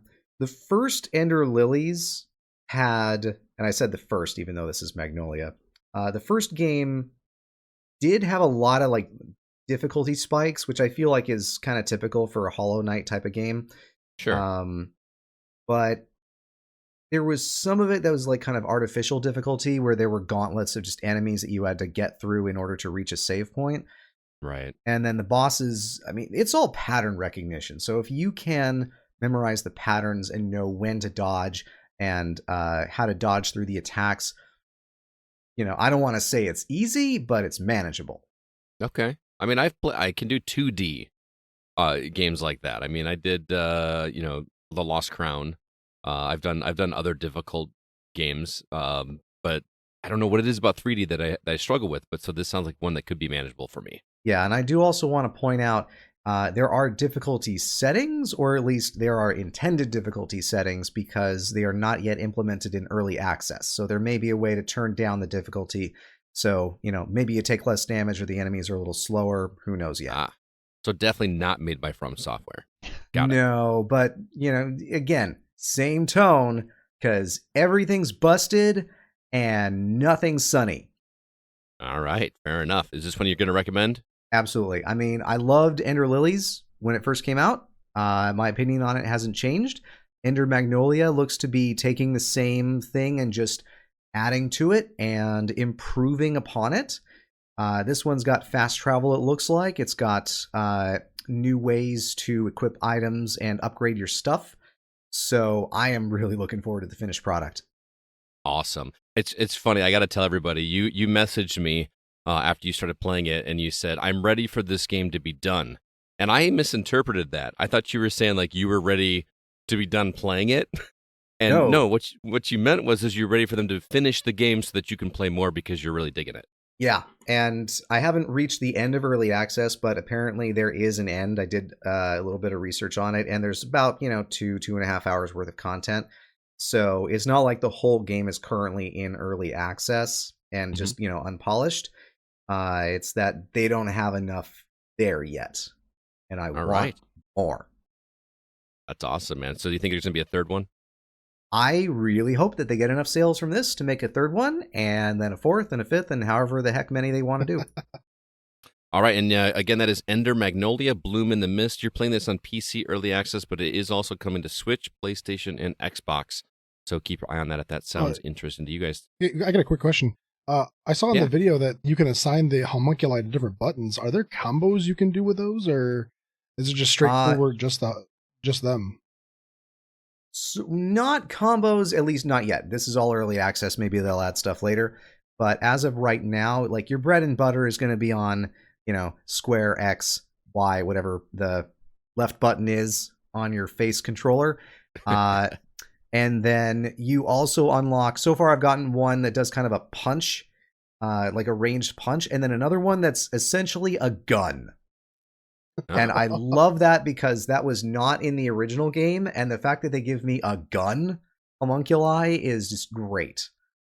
Now, whether or not they can do combo attacks, I don't know, but you can modify the homunculi so that their attacks do different things. Like your main attack starts as a sword, and you can change it up to either a scythe or a big old hammer.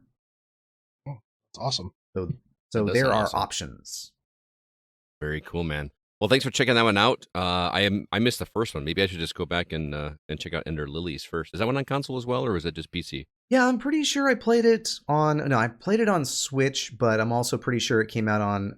I played it on Steam, but I'm pretty sure it came out on Switch. It is a tough game, keep in mind, and I forget if that game had difficulty options. Okay, very cool, man. Well, let's move on and talk to Marc. Marc is playing a game on PC called Unleaving. This one is actually exclusive to PC. It was developed and published by Orangutan Matter, and was provided to us by Evolve PR. Marc, I had a conversation with you before, either before you started playing it or as you started playing it, and I made the comment, boy, this looks like Limbo if it were in color. And why don't you tell everybody what you said to me, because I was shocked to hear this. Well, I'd never played Limbo, so I had to look it up. I didn't know what you were referring to, so I looked up the gameplay, and it took me 2.5 seconds to say, you are absolutely correct. It looks just like Limbo in color. Very cool. Well, if you like this game, which I haven't played, I highly recommend at some point adding Limbo to your backlog because they look very, very similar, and Limbo is incredible. But tell everybody about this one, because I think this has something very unique going on with it that more people should hear about. All right. So the gameplay itself is pretty standard, simple, side-scroller platform puzzler. The puzzles are kind of an afterthought to it, though. They're fine puzzles, but all they're meant to do is just give you something to do while you're waiting for the next segment of the story. But the story is told through beautiful artistry, beautiful poetry. It's actually, the game itself is based on a poem, and it's really abstract in the way it delivers it to you. The color palette is gorgeous. You can see the canvas in the background that the game is painted or drawn on, whatever you want to say. And they actually tell you at the beginning of the game, immerse yourself in this. We have thousands of artistic pieces made with pencils, made with paint, made with acrylics. And then in the in-between segments, the musical portions are just so beautiful and so uplifting and fulfilling. You just feel it in your heart. You want to keep going and see the story through to the end. The game itself, it's pretty standard, but the story that they're trying to tell is the focal point here, and they do it very, very well.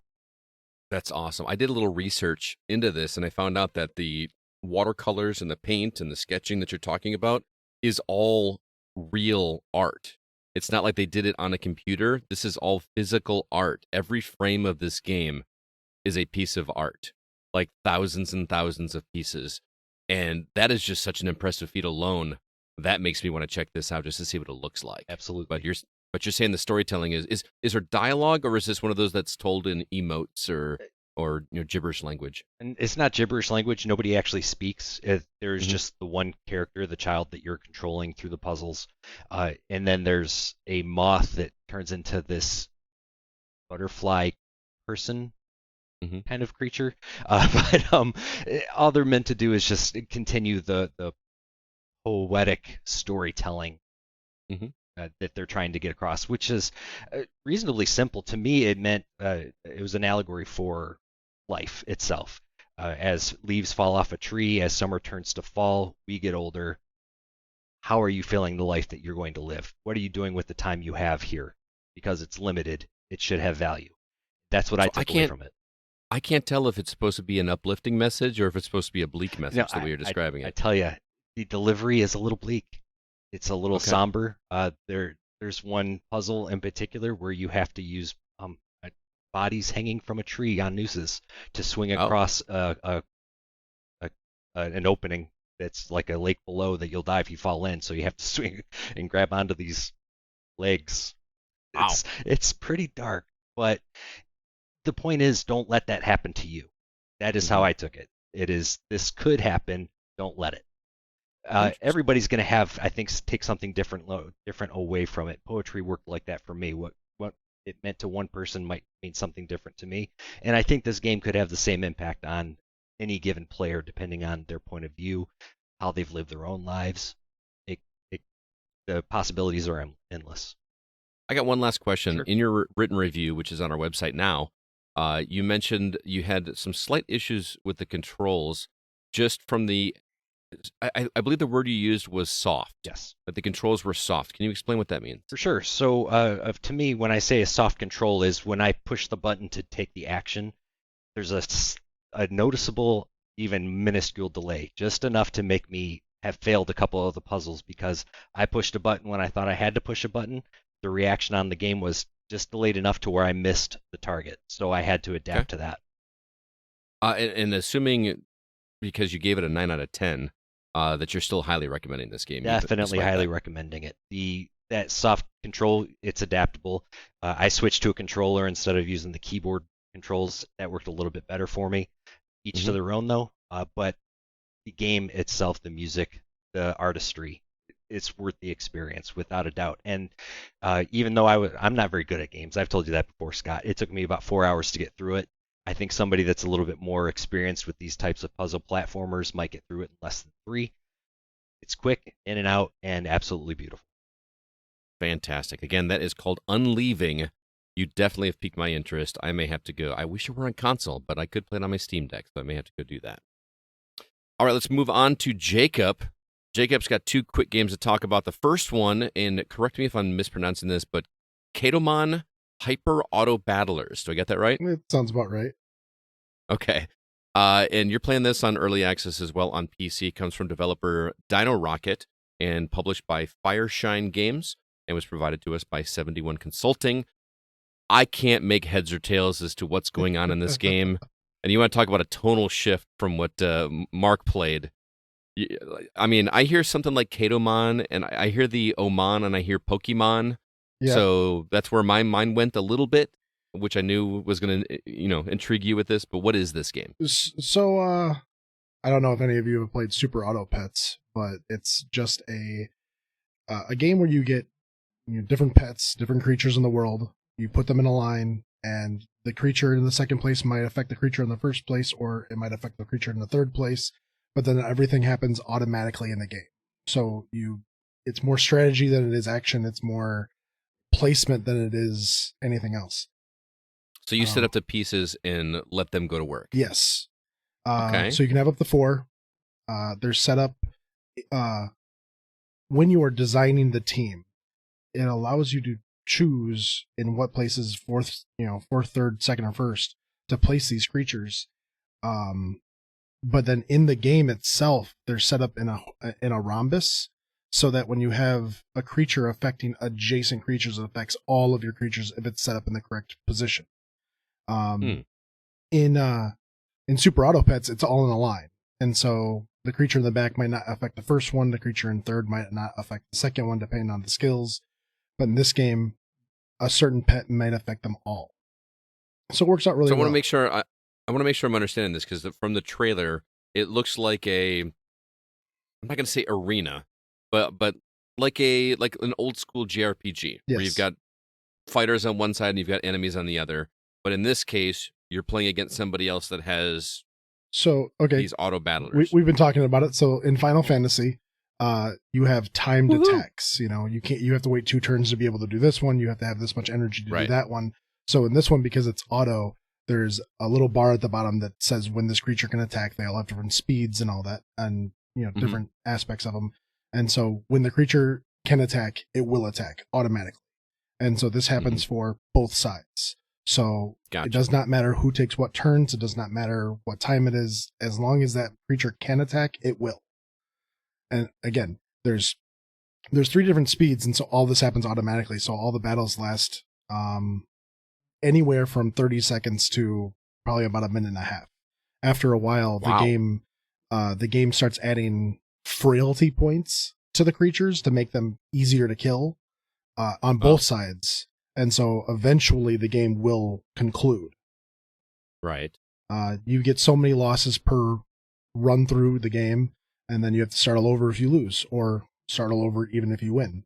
There's no story to this. The game has 3 regions. You progress through the regions by beating the main boss. There are mini bosses through the regions. Every region has special creatures that you can get while exploring and going through the game. It's set up kind of like Slay the Spire, where you have certain areas that you can pick and then different routes you can take depending on which enemies you have battled along the way. That's a rogue. It is, but there's no save points. You start completely over every single time. Yeah, and so, like in Slay the Spire. Yeah. Well, Slay the Spire has certain things in it that you can unlock, that you can change a little bit here, a little bit there. There's no ways to make your next run easier? No, there's none of that. Oh. It does start off a lot like Pokemon. You get 3 starters of your choice. I have found one that I really, really enjoyed playing, so I've always chose that one. But you going through the game with Slay the Spire, when you would win, you'd get your choice of 3 cards. Depending on the amount of creatures that you're fighting, you get to choose one of those creatures to join your team. Mm-hmm. It might be a lower level than what it actually is when you were fighting it, or it might not have items or that kind of stuff. So you have to make your choices wisely while going through and picking up these Kādomon. Sure. Well, and I'm going to say something. I don't mean to sound like I'm knocking the game. I don't mean it to come across that way at all. This sounds like something that would be great on a mobile device. It would be, but it's a little bit intensive. There's a lot of things happening on the screen all at once. Okay, it looks bright and colorful. It is, for sure. It is. Yeah. But when you start doing higher speeds and having things affect multiple creatures at once, there's lots of numbers hitting the screen all at once, lots of animations going on, lots of sights and sounds. Yes, Marc. Hey, long-time listener, first-time caller. So I saw the commercial or the trailer for the game, and it looked like there were deck-building elements. Was I misled by that, or is there a deck part of it as well? I would say the deck-building aspect of the game is the creatures themselves. You don't get any cards per se. They're representative in cards. And then they can have items and stuff on them and different aspects or whatever. But other than that, there's no, you're not sifting through 50 cards trying to find the right one to beat the guy. You just have the same 4 creatures.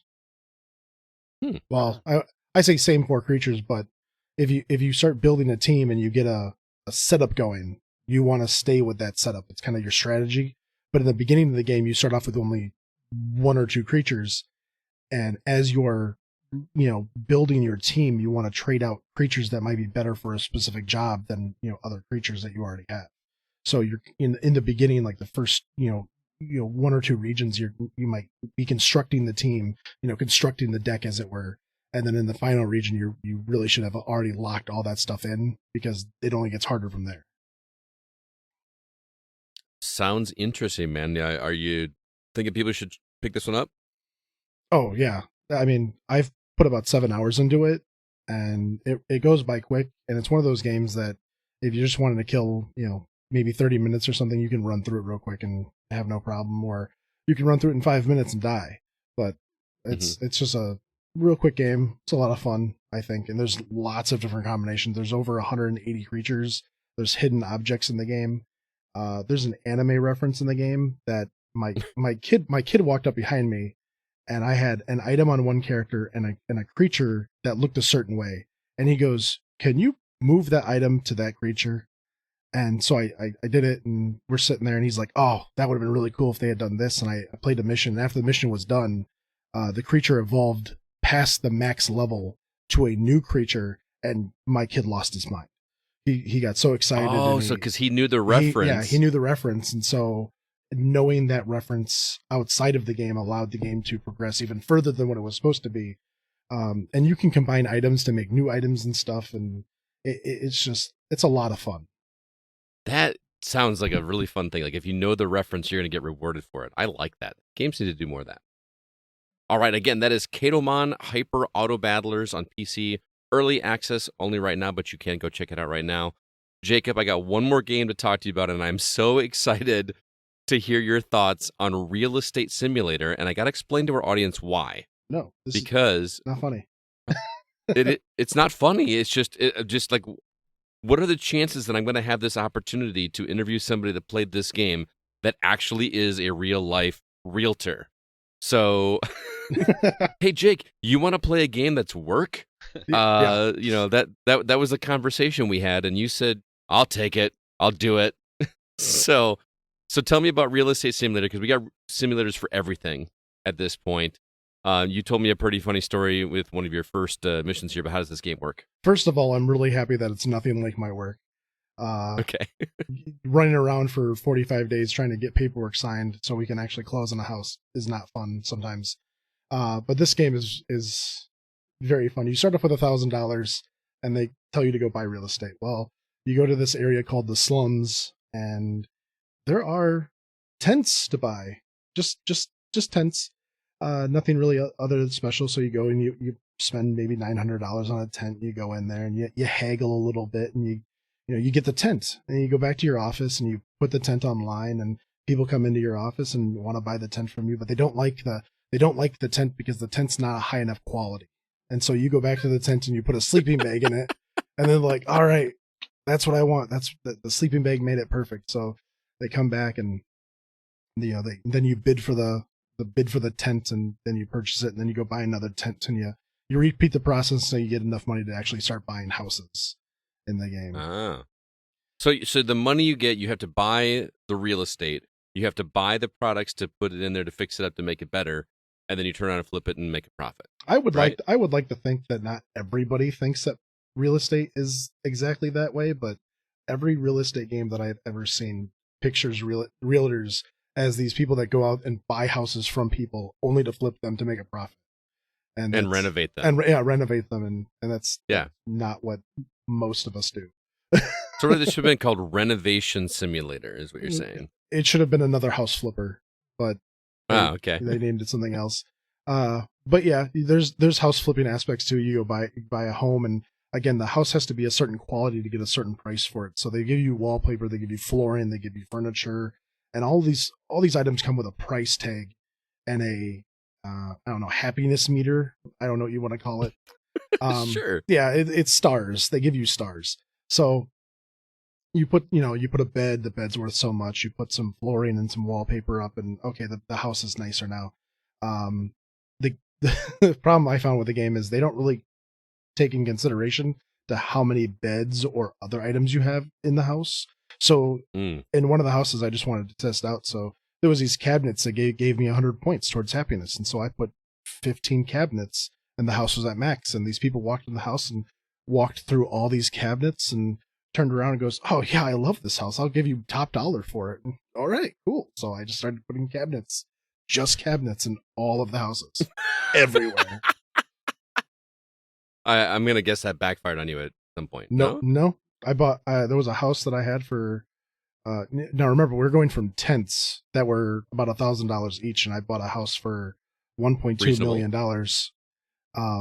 And I walked in. I went to one of the rooms, and I put 20 cabinets in it, and shut the door behind me. The guy walked in the house that was completely empty, and goes, "Oh yeah, this is at least worth 1.5." I'm like, okay, cool. Give it to me. Cool. So it doesn't sound like there's a ton of strategy in terms of the renovation. It's just doing it. I think they were hoping that you'd be a little bit more creative with it, but kind of not my style. If I can find a loophole, I'll try to exploit it. Yeah. But yeah, no, the game's got potential if they start, nailing down some stuff. This does seem like the full release of the game, but it's again in kind of early access hell. I don't know how long they're going to be working on this game, but it's out for $15 or something, and so Right. Wherever they go with it will be fine with me. It seems to be an all right game. There's nothing that I have found that's too wrong with it. The only problem I really have with the game is when you're in your office and you leave your office to go somewhere to buy a house, you get put in this holding pen that allows you to choose a taxi. Wait, what? Yeah, just hold on. A holding pen. Yeah, just you get put in this area. The game is based on New York, and so it's just a city block, or it's just a whatever corner. But you get put in this holding pen, this like loading area, and it allows you to buy other offices to be able to sell bigger and better things. But it also gives you transportation options to go to these other places. But as you get bigger and better, you unlock new options of transportation, but none of them are any better than anything else than you already have. So I keep taking the public bus everywhere. I'm going and doing $1 million deals on a public bus. So you can't afford a Lincoln or something like that? No, not at all. Why would I? If the bus is going to get me just as well.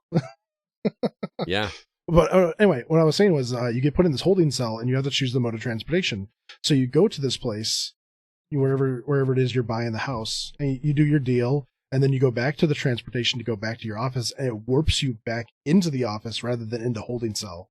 And then you're usually staring at some corner somewhere. So you have to like flip your character like 360 degrees to get out of the corner. So you're waking up and you're doing a full-on Blair Witch project? Yeah, kind in of. the office? Oh, yeah. Not to mention that that's not creepy. To go from day to day in game, they give you a couch to sleep on in your office. You don't get a better. Oh, wow. Yeah, fancy. I bought you can't. You're doing $1 million deals, but you can't afford a bed. No. Or your own home. Nope. I mean, maybe that's a thing. It says having a sleeping bag will help you go. Will help you when renovating a house. But I haven't spent that much time renovating houses to even see if I need to sleep in the house. So. Oh. Yeah, but it's fun nonetheless. There's really no story. It's just doing the best you can and doing better and better over time. And I like those kind of games because there's no ending, but at some point it just becomes useless monotony. And sure, so and I've got about 7 hours into that game too, and it's reaching its limit. So okay, just some quick games if you're into that kind of stuff.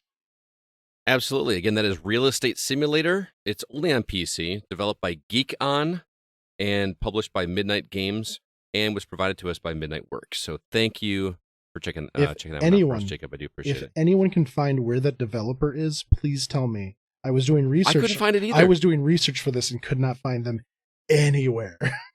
Yeah, same here. So I it's one of my blank spots on my spreadsheet of doom that I've got to check everybody. So, all right, guys. Relle, Marc, and Jacob, thank you guys all so much for stopping by. This was awesome. I really appreciate you reviewing all these games. I need to play most of them. So, Relle, good to see you as always, man. We'll see you next time. See you. Marc, good to see you, man. Good to see you too, Scott. Thanks, everybody. And Jacob, thank you, man. I appreciate it. No problem. All right. And back to the show. Thank you, gentlemen. As always, it's a pleasure. That was a lot of games, guys. Hope you, if you're one of those people that says there's just nothing new out there to play, I challenge you to go back the last 45 minutes or half hour, whatever. There's games out there. It's great. So, very quickly, I want to run through our social media outlets. I already mentioned Facebook. If you'd like to check that out, please do so. Discord link is in the show notes. I don't have an iTunes review. However, I got a personal message from one of our listeners. His name is Stefan Rombing. I don't know if you guys remember, but Stefan was helped me do an interview with a developer that was a native of Portugal, and I don't speak Portuguese. So he actually translated the interview for me a long time ago. Do you remember that? I do. That was an interesting undertaking, but we made it happen. But he sent me a message on Messenger, and I'm going to read it for everybody right now. He says, "Hey, Scott, a friend that started to listen to you guys wanted me to relay a message. Best podcast in the world. He is terrible at English, and he sits with Google Translate to get the meaning of certain things. Just wanted to let you know you have a few new fans." The friend's name is Tim Erickson, so shout out to Tim over there on the other side of the planet, listening to the three of us or four of us talk. So, and I appreciate best podcast in the world probably because he's terrible at English. Yeah. I appreciate the sentiment. And I'm He's giving sorry, us- Tim, with some of the terminology I use, it's probably very confusing. Well, Because and it's I'm confusing for people that speak English. So, Well, and I'm going to forewarn you, Tim. You may be terrible at English, but I am terrible at Swedish, but I'm going to try this right now. Oh, boy. Tack för att du lyssnade, Tim Erickson. I did Google Translate and said, thank you for listening, Tim Erickson. There's no way that can be right. It's Google Translate, but I probably didn't say it right. Tack för att du lyssnade. I mean, they did the little voice thing where you click on it and it tells you how to say it. All right. All right. I'm sure Google is 100% accurate on that. Lastly, our website. Thank you, Tim, for listening. I am flattered. You think we're the best podcast in the world. yes, thank you, Tim. That's really sweet of you. Yes, thank you very much for the nice message. And thanks for Stefan for relaying it to us. I appreciate it. Lastly, our website is thegamingoutsider.com. You can hear all of our episodes there and all of our written content. And if you haven't picked up on it already, this was catch-up week for Scott Clark. So we've got lots of reviews that I wrote and also everybody else wrote. So Sean Coates has a review for Cartel Tycoon. My review of Brothers: A Tale of Two Sons remake is on there, along with my review of Dead Tomb and Final Fantasy VII Rebirth. Marc did a review for a game called Unleaving, which, by the way, if you heard him talk about that game, Zach, I don't know if you even know this, Marc loved that game so much, Unleaving. We got him a review copy, but he thought it was such a special game that he wanted to support the developer, so he is buying one of our listeners a copy of the game. So if you want to check out that game, on our social media outlets, I've put together a Google form to enter for a drawing to win a copy, and Marc's going to buy you a copy. I just thought that was really, really nice of him. You're awesome, Marc. He is awesome. And he's got as many reviews as you do this year, Alyssa. I know. Me, you, and Marc are all tied right now. It's kind of crazy. Also, I put together a review for Balatro. I know you're all tired of hearing me talk about that game, but please check out the review. It's so good. Relle's review of Ender Magnolia Bloom in the Mist is up, as well as his review of Outcast: A New Beginning. By the time you hear this episode, my review for Beat Slayer will be up as well, so you can see that on the website. And lastly, Kevin wrote a review for Age of Darkness Final Stand, which is an RTS game with something. It sounds really clever if you like those kinds of games. I think it's not a horde mode. The name is escaping me right now, but he said you can have up to 70,000 enemies on the screen at one time with that new mode they've got on there. It's insane. In an RTS game. That's kind of crazy. So anyway, that is our site, thegamingoutsider.com. Now we are going to go to our From the Outside In topic.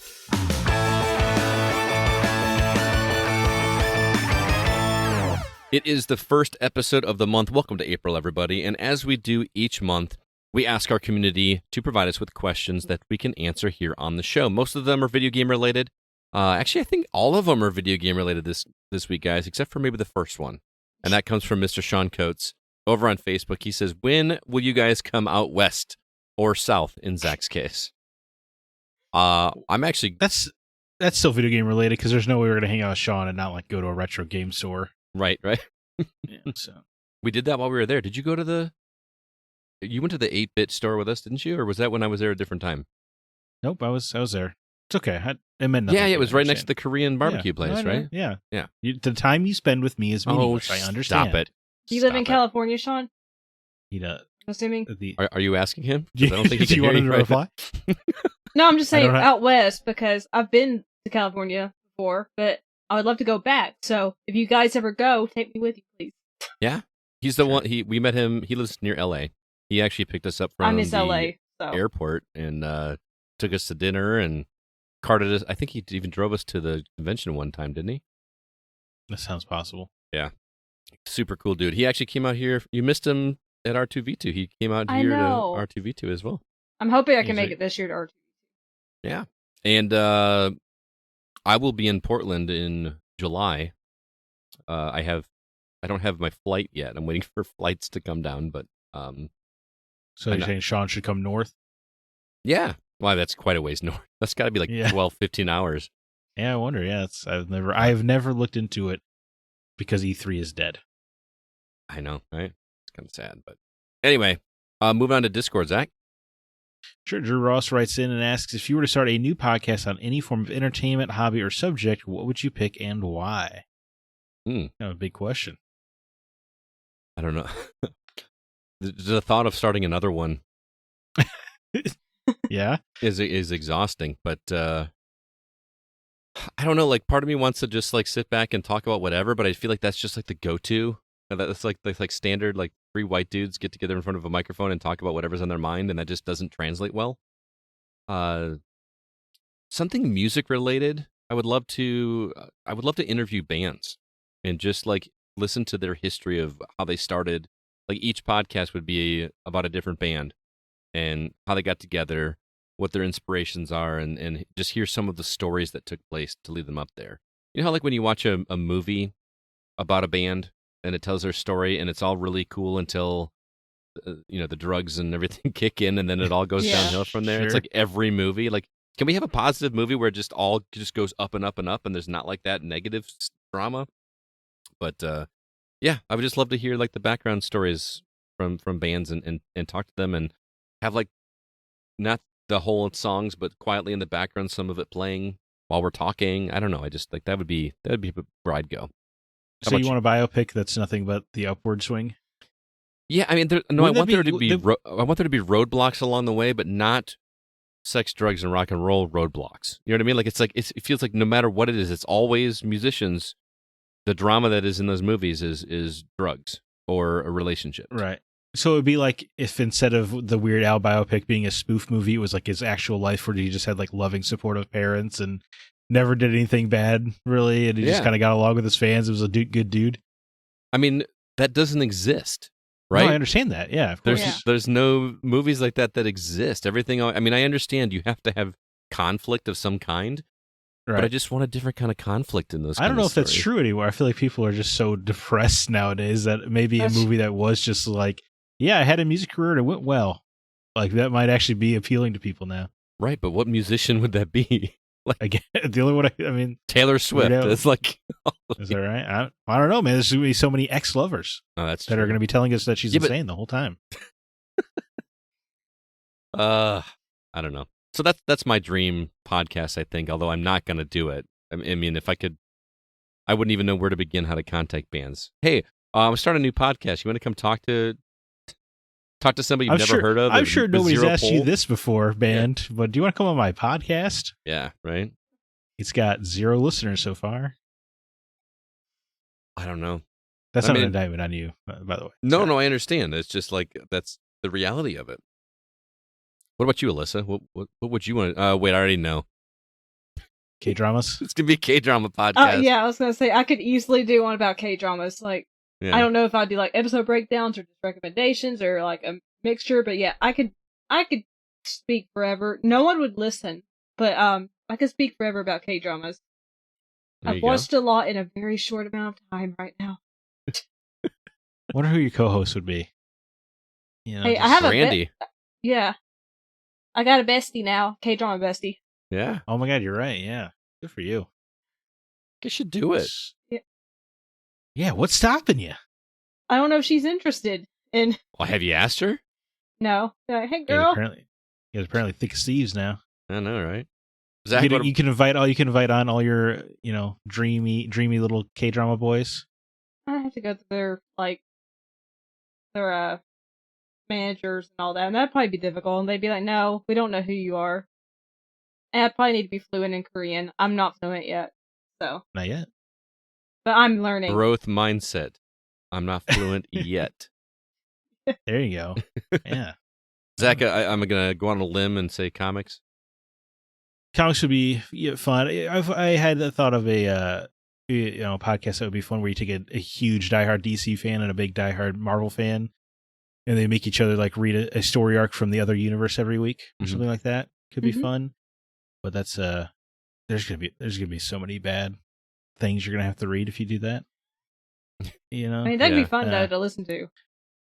I think it would be fun from 2 perspectives, because one, you're probably going to teach the other person that the universe that they claim to hate is good. But you're also probably going to give them lots of justifications of like, you like this? What the dude? This Marvel Civil War storyline sucks. Why do you like it? because that storyline does suck. It makes no sense. So anyway, that would be fun. I also really love book club style podcasts where they like, go slowly through a game series or movie series or books or whatever, and you can kind of, and they make it so that you could easily follow along. Mm-hmm. Right. So that would be fun to do. Pick a series or something, like maybe in this crazy world, find someone who would want to play a Red Dead mission every week. You could do a whole episode on every mission or something like that. Could you really do that? Could you think? Is there enough content? I think I could. I don't know. But they don't have to be hour episodes every week. You know what I mean? Right. Yeah. But, I mean, hey, dude. I mean, there are people that make. There's a whole podcast that goes minute by minute of Star Wars. Yeah. And examines every single minute of it. So and there is that for many other movie series. So if that is somehow sustainable, surely you could do a series. You could probably branch out and do all the Rockstar games you really wanted to. Play through all the Grand Theft Autos mission by mission. I mean, Zach, if you want to do that, you can do that on our Patreon. Like, just do it as free bonus content on there, and I would play those missions with you as long as I'm not committing more than like an hour of gameplay each week. All right. Well, it'd probably be like 15 minutes of gameplay a week or something. Yeah. I mean, I don't know. Something to think about. You put it together. If people, I guess we should ask our listeners, is something you'd like to hear us take a deep dive on the missions of Red Dead Redemption? I don't know if we need to, maybe it could be its own thing. Anyway, it doesn't matter. Yeah. Just an idea. All right. Let's go on to the next one, Alyssa.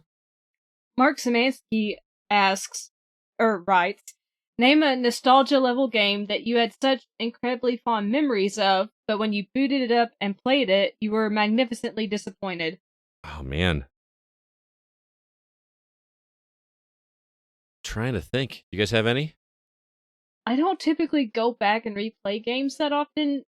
Now that I'm older, I used to as a kid a bunch. So I don't really have a disappointment because I can't remember the last time I went back and replayed a game. I think this is going to sound like an easy answer, but pretty much almost anything from the Atari 2600 era. Well, sure. Because that was all we had, and it was the coolest thing ever. I don't know how I sat and played those games for hours and hours and hours as a kid. Like, I really don't. I got to get a better score. Like, that was all we did, was get better scores. You know what I mean? Yeah, I understand. I got to have a better answer than that, though. Yeah, that's not juicy enough. There was a game on the NES called Tom and Jerry, based on the cartoon. Mm-hmm. Thought that game was so great when I was a kid. Going back now, that game is not nearly as cool as I thought it was. There's a couple like that I wish I want to go back and replay again. There was licensed games are hardly ever great, right? They were almost always cash grab. But I thought Mickey Mousecapade on NES was a freaking great game. I loved that game. I want to go back and see if that still holds up. So, Mark, my answer is sit tight. I'm going to go back and play that game, and I'll report back next week. I'm sure there are plenty of answers, but I'm sure I'm sure my memory has constructed itself to forget that they weren't as good, Mm-hmm. But one I can think of is the Batman Begins video game. I remember loving when I was a teenager. Based on the Christian Bale doing his bat growls and everything. I was gonna say, I remember Adam Sessler and Morgan Webb talking about that game on X-Play. Oh, really? I want to hear about bears and rabbits. Yes, all the drugs, of course. Yeah. But when I replayed it a couple years ago, I was in this post-Arkham world, perhaps. But it was like, it's not really a game. Like, sure, you like walk forward and jump or whatever, but say there's a stealth section of enemies, right? Uh-huh. You can't like throw the battering wherever you want. You can only throw it on this rope to knock this thing down or whatever. And you have to break these items in the specific order the game wants you to, because you need to scare the enemies. So it's really, it's not even a puzzle because everything's highlighted for you and it auto selects the item you need. Right. So it's really just a theme park ride you're playing through. Mm. Yeah. And while that can be fun, in my memory, I remember like scaring the crap out of these goons and making them drop their weapons, and feeling like Batman and scaring the hell out of them. But then when I was replaying it, I was like, no, it's just kind of like it. people make the joke about linear games like, playing themselves for you or whatever, or we make that, or like I just made the joke about Horizon, who does all the platforming for you. But this game really does, like, it doesn't even allow you to not play it the way it is meant to be played. It really is just like, it's like a haunted house. You have to hit all the stops. Gotcha. That was a GameCube game? Yeah, GameCube, Xbox, and PS2. And because it's a movie tie-in game, it does that hilarious thing where, a scene that takes 2 minutes in the movie, somehow off screen we didn't see that Batman actually had 2 hours of prep to get to that moment. He had to fight his way through the warehouse. Right. Yeah.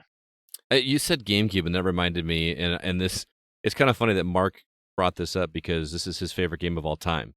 I loved Mario Sunshine when I was younger. I played that game, passed the control with my buddy till we got all the Shine sprites, found Yoshi, all that whole deal. Thought it was great, and CB and I went back and replayed it for because I think he had never played it. It was like either a Break the Seal or something. I can't remember, and did not like that game on GameCube. But the game is still great. When they brought it to the Switch with that 3D Mario All-Stars collection, plays fine there, but the controls on the GameCube controller, which are awful. Like, they don't invert the control look. You can't do it. Like, that yellow, you have to use the yellow stick is really, really bad.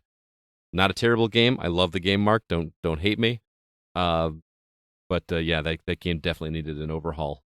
That's when I want to go back and play through again on Switch. I got it digitally there, so. Well, they didn't overhaul those games in any way, right? You mean in terms of graphics? Well, aren't they like more straight ports, or am I mistaken? They are, but the stick is still a better stick than the yellow stick. Sure. That thing was junk. That makes sense. It was awful. All right, Ethan Langford says, relieving yourself of social podcast needs, would you rather have multiple smaller experiences that are more shallow, or one deep experience that you can dig into, and why? Alyssa, what do you think? Since we're relieving ourselves of the social podcast needs, I'm assuming this is gaming related, right? These experiences? Yeah, that's what I assumed. Okay. If I wasn't reviewing games or whatever, I'd probably want one that was how do you word it? A deeper experience that you can dig into, just because I have more time and just really enjoy it, like I'm doing with Final Fantasy VII Rebirth right now. Enjoy and savor it. And just spend my time with that one game. Because I do appreciate a really good story and just getting so sucked into a different universe, because a lot of times I need that escapism. Mm-hmm. So I'd probably go that route instead of just playing a bunch of shorter games that aren't as deep. But sure. I understand going the other way as well. It's like I feel like I know your answer already, but go ahead. Well, my answer is really like why I would rather have multiple smaller experiences that are deep. Why do they're not necessarily shallow just because they're short. Yeah. I would also choose that option as well, like shorter games that are still deep. Like I'd rather take 40 Uncharteds than one Midnight Suns. But Uncharted does have depth, perhaps not in gameplay, but in story. For sure. And those games are only like 6 or 8 hours long. Or you take a Limbo, right? Like that game's 2 or 3 hours long, and it doesn't leave you. Yeah. Still those experiences about that game to this day. Exactly. Yeah. I would love to have more experiences like that. But based on the options you've presented, Ethan, sure, of course I would rather have a long and deep experience. Mm-hmm. You cut that out and use it however you want. Because really what I want in general is just depth, whether through narrative or mechanics. So I don't, the way the question is phrased, of course I would rather take the longer, more in-depth experience. And I think I am learning the difference, because we always complain about long games. I think I've done well over the past couple years to remember that long does not necessarily mean bad, but it is long when it's wasteful in a way that I find Horizon or modern Assassin's Creeds to be, where this is just wasting your time and isn't introducing new things or doesn't have the story to justify, or like Jedi Survivor, of course, a perfect example of a game that just does not have the story to justify the length of game you're playing. Mm-hmm. You know, I'm not really sure exactly where you land.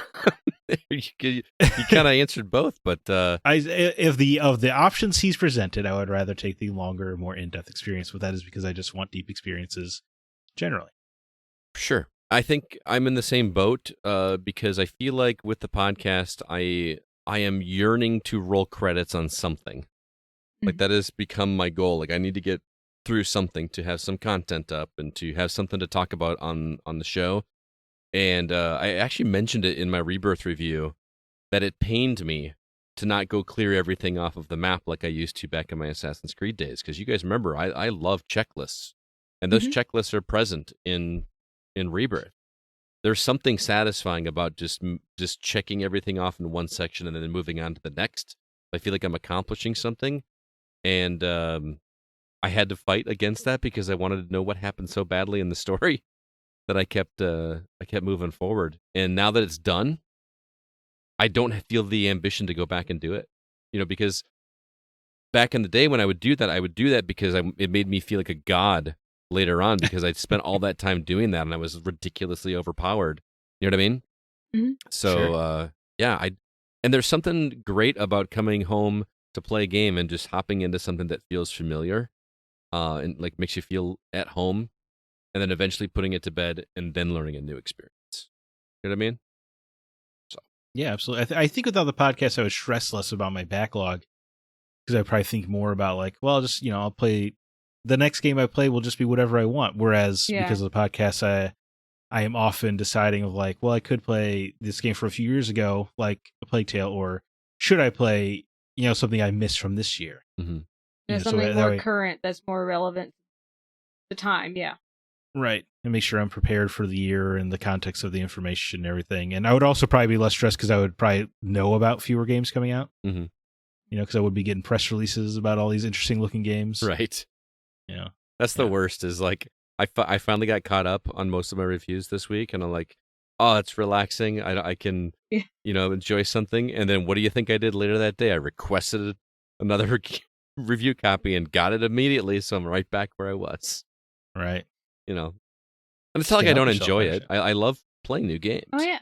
There's something about that first time you jump into a game and you don't know what to expect. You kind of have an idea in your head, and it's fun to like see if it's living up to what you had prepared in your head, and then being surprised by things you didn't see coming. That unknown is a lot of why I like to start new games, but the familiarity is also really great. All right, Zach, your turn, sir. Sure. Thomas Bex asks us, how are you all doing? For real. Are you still getting enough out of your gaming experiences to be able to forget about sorrows for a while? Do you still play for your enjoyment instead of feeling like something you must do for the podcast? That kind of ties into the last one a little bit. That's true. I mean, that's why I'm still playing Baldur's Gate 3. That's why I'm still playing Balatro. Those for enjoyment. Those. I'm not reviewing those games. I'm doing it because I like the camaraderie with Kevin.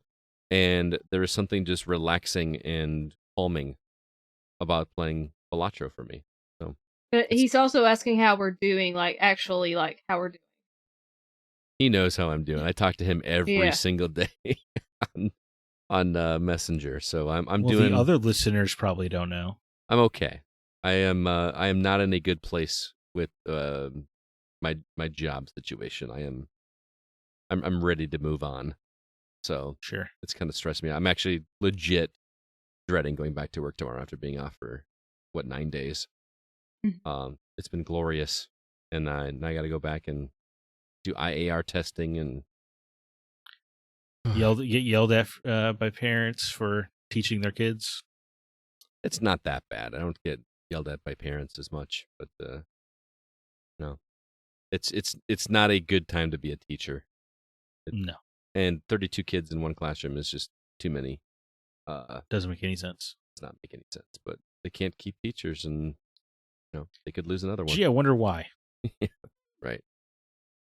So I'm okay. Like I said, I'll get there. I actually had some interviews this week, so hopefully things will work out for the best. But I'm ready to be in a better place. A lot of it is the stress is also self-induced. I push myself probably harder than I need to, and I push myself with the Gaming Outsider and everything I do there, and the DJing and D&D, and I do too much.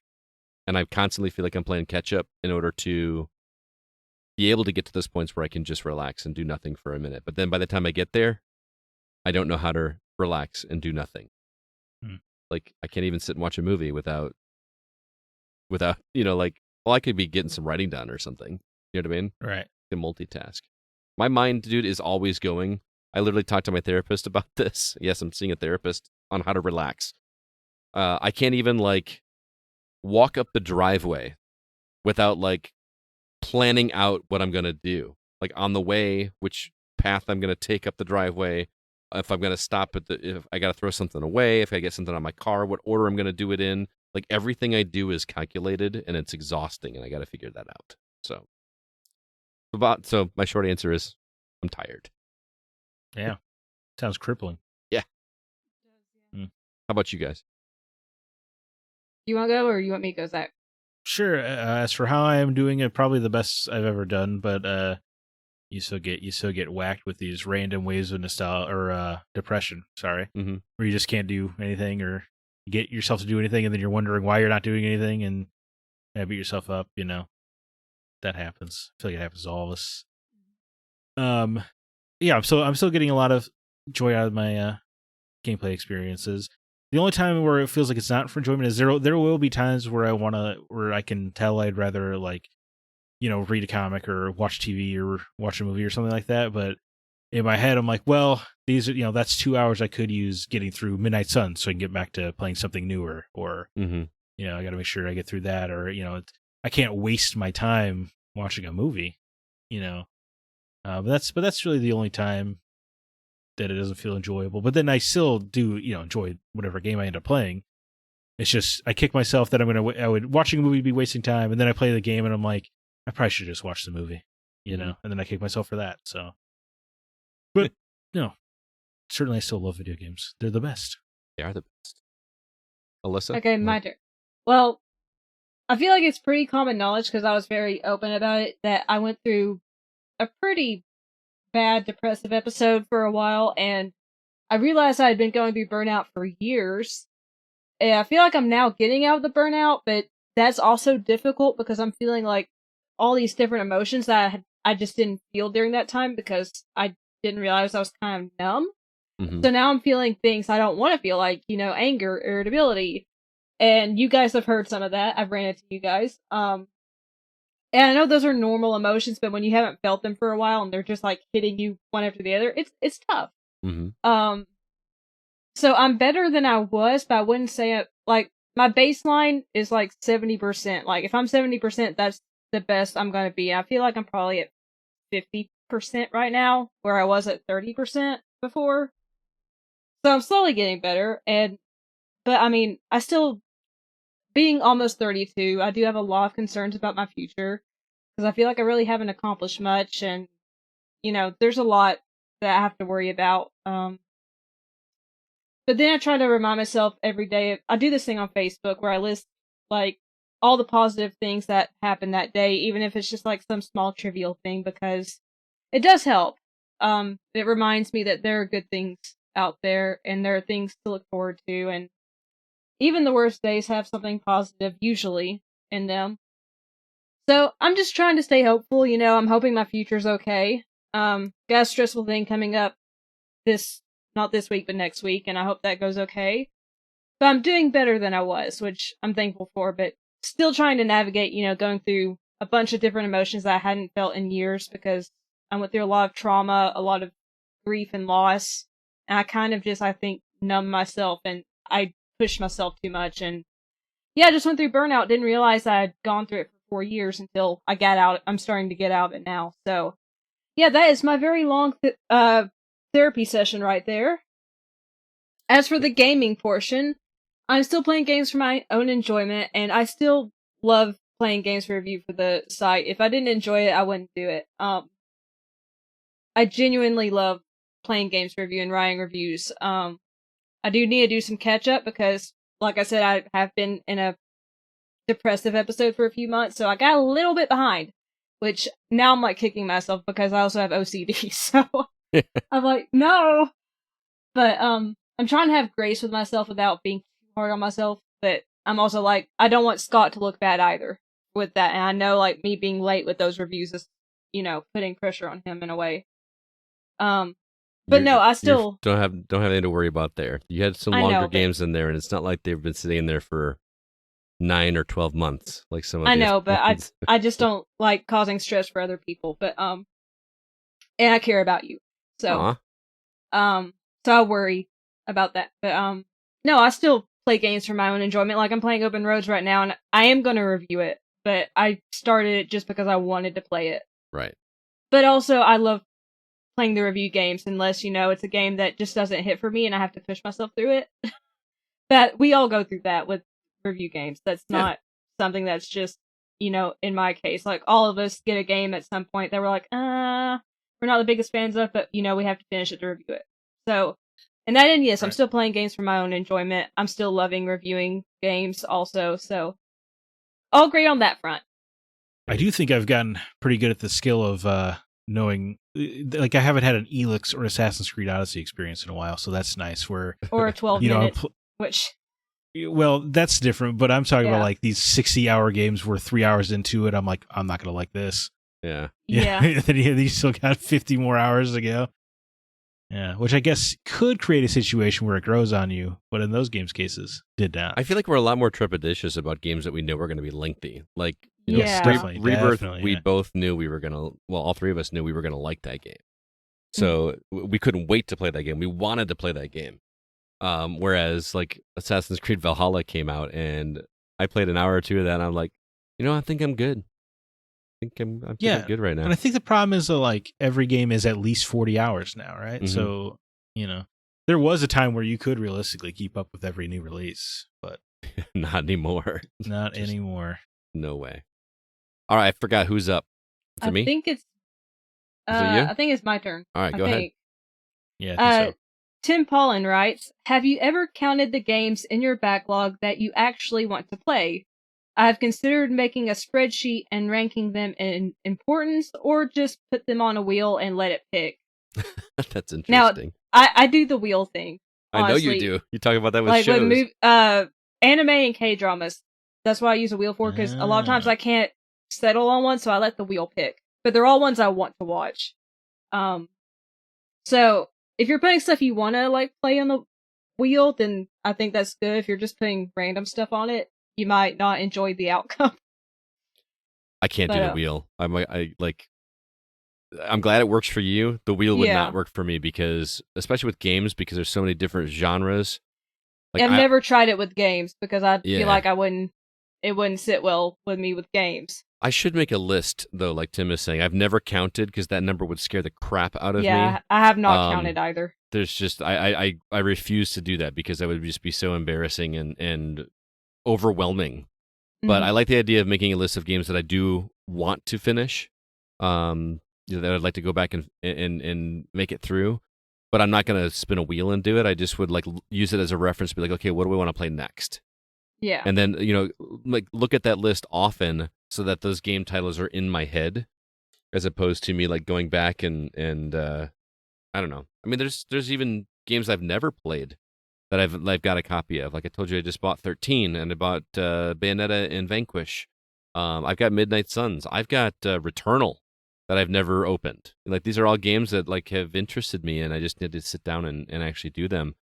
But I'm also enjoying some other games too. So when I get to that point, it would be nice to have them in a list to be able to look at and just remind myself, this is the games you do want to play. I'm getting old, and I forget. Sure. Zach? Yeah, I mean, I used to make lists relating to the backlog, because I used to make lists about everything. It was a thing. But I've broken of that for the backlog, because there was nothing more horrifying than looking at that list, because it really is just, either taunting you about the amount of games you've had, or like, oh my God, why did I buy that game at full price? It's been on sale 16 times since I bought it. And, but I just had to have it, I guess. So there is that feeling as well. the wheel thing is interesting. I don't think I could do it for video games because of the time commitment. I don't think I could let fate decide. Yeah. I would need to. I need to feel it, whatever comes next. But what I do is the games I have prioritized on my backlog, I will make sure are downloaded and in the home row of the PlayStation. So like Banner Saga 2 is staring me in the face right now because I want to continue that trilogy. Oh, that's an interesting thing. Just put them in your dashboard or pin them. Yeah. On Xbox, you can pin them. So it's just constantly haunting you. Yeah. So you get a little reminder. And it's not as egregious. It's not as painful as, seeing a whole list of everything. It's just like, oh, yes, I have this downloaded because I really want to prioritize getting to, say, Banner Saga 2, right? So that's my tactic for it right now. That's how I rank them in importance, Tim. The spreadsheet, I don't recommend it, man. I can't say no to a spreadsheet, man. Yeah, you love spreadsheets. Yeah, Scott loves the spreadsheet. I do. I got. You should play EVE Online. Isn't that spreadsheets the game? I've heard. I don't know what that means. Like how that incorporates. I don't know if that's like a spreadsheet that you have to create outside of the game, or if there's spreadsheets in the game. I would suspect it's one you're making yourself of, like maximizing trade routes or something ridiculous. That sounds stressful. Which you love spreadsheets. I do. So yeah, you're right. Maybe it's a cathartic thing for me. I don't know. Yeah. All right. Our last question comes from Mr. Paul Hine. He says, "Who do you think makes the next great handheld console? Sony, not the Portal, a true standalone. The PS WHP 1000X HD Mark I. Xbox, not one of the dozens of Windows 11 handhelds. ROG, Asus, Lenovo. I don't know what this is. It's Ioneo. Ioneo. I mean, first party Xbox branded, or Switch 2, the Super U Boogaloo, or does Nintendo lay an egg with this one with their very true to form TikTok in console successes? Or will Gabe Newell create the one to rule them all? Steam Deck 3 now with micro OLED, 2 terabytes of storage, custom NVIDIA chip with AI boost, and Half-Life 3 as a pack-in game. What do you guys think? What's the next? That's a good question. Says, who do you think makes the next great handheld? I think I am going to go with Sony, actually. Yeah, because I think it's rumored that they are already doing something. Right, like a portable PS4. But I think that is the way to go because I think portable gaming used to appeal to probably kids and maybe spouses that can't get the TV, right? Like, yeah. I remember playing a lot of Game Boy Advance on the couch while my mom was watching, Friends or something. Or in the backseat of the car. But all of that time for kids is replaced with phones and tablets now, right? Right. And I'm sure you could appeal to kids by just putting a Game Boy in front of them, but no one's going to. They're just going to hand them their phone. It's the easiest thing to do. I get that. So what I'm saying, all that to say this, is that the handheld market has now shifted to seemingly adults with disposable income. And I think a device that is, say, a portable PS4 would really appeal to that kind of person. Yeah.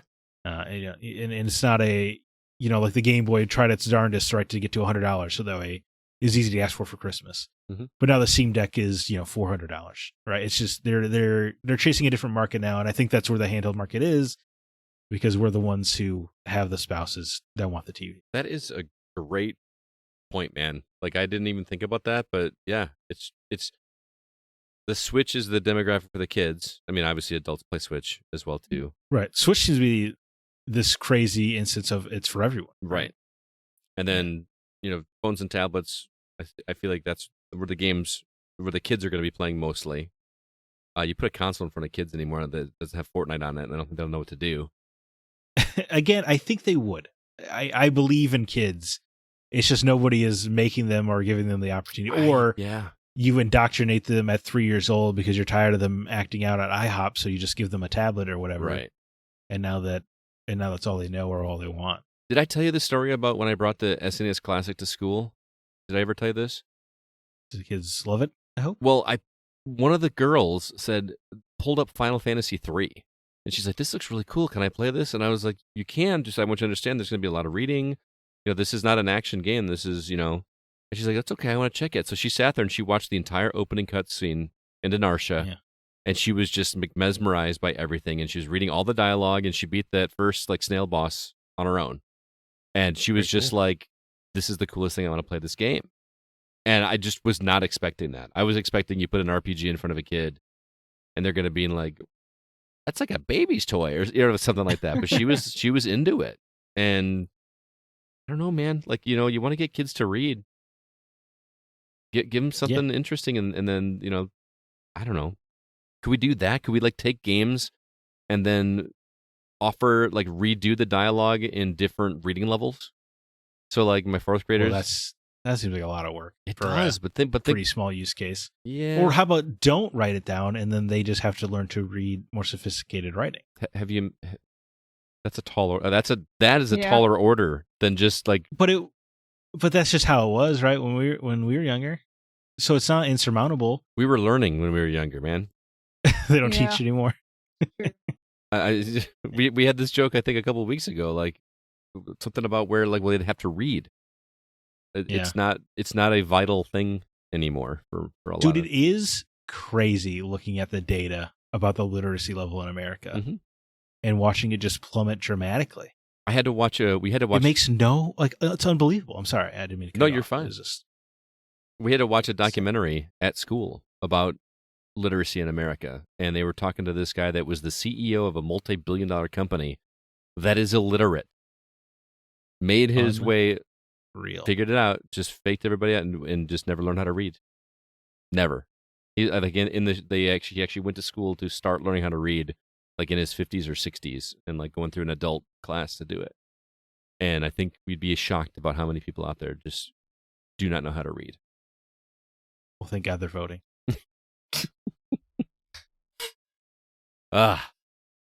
So yeah, I my easy answer is going to be Sony, just because I feel like I keep hearing rumblings about that actually happening. But I mean, we know the Switch 2 is happening. We just don't know what that means. But my pipe dream is that they do something for Xbox, because I would love to be able to play, earn some achievements up on my couch. When my wife is watching Diners, Drive-Ins, and Dives or something, I could pop on. Do Triple D? Going down to Flavor Town. Dude, she loves that show. Dude, that show's great. I'm not. No, I'm not knocking it either. She actually, like, when we travel, she'll like look up on the website and find an episode that has a restaurant that he visited where we're going to visit, and then we'll watch the episode and then go have the thing that we saw on the show. Before you come to Portland, look at the Frank's Noodles episode, because I did that, and it's the best food I've had in Portland by a wide margin. Oh, really? Yes. Frank's Noodles? Yeah.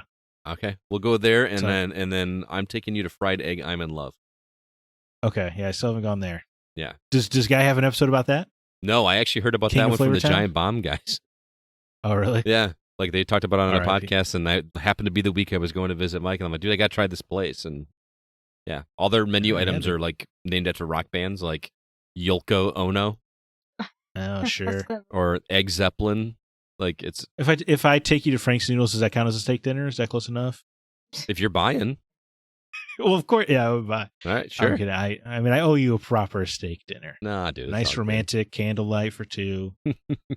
Yeah.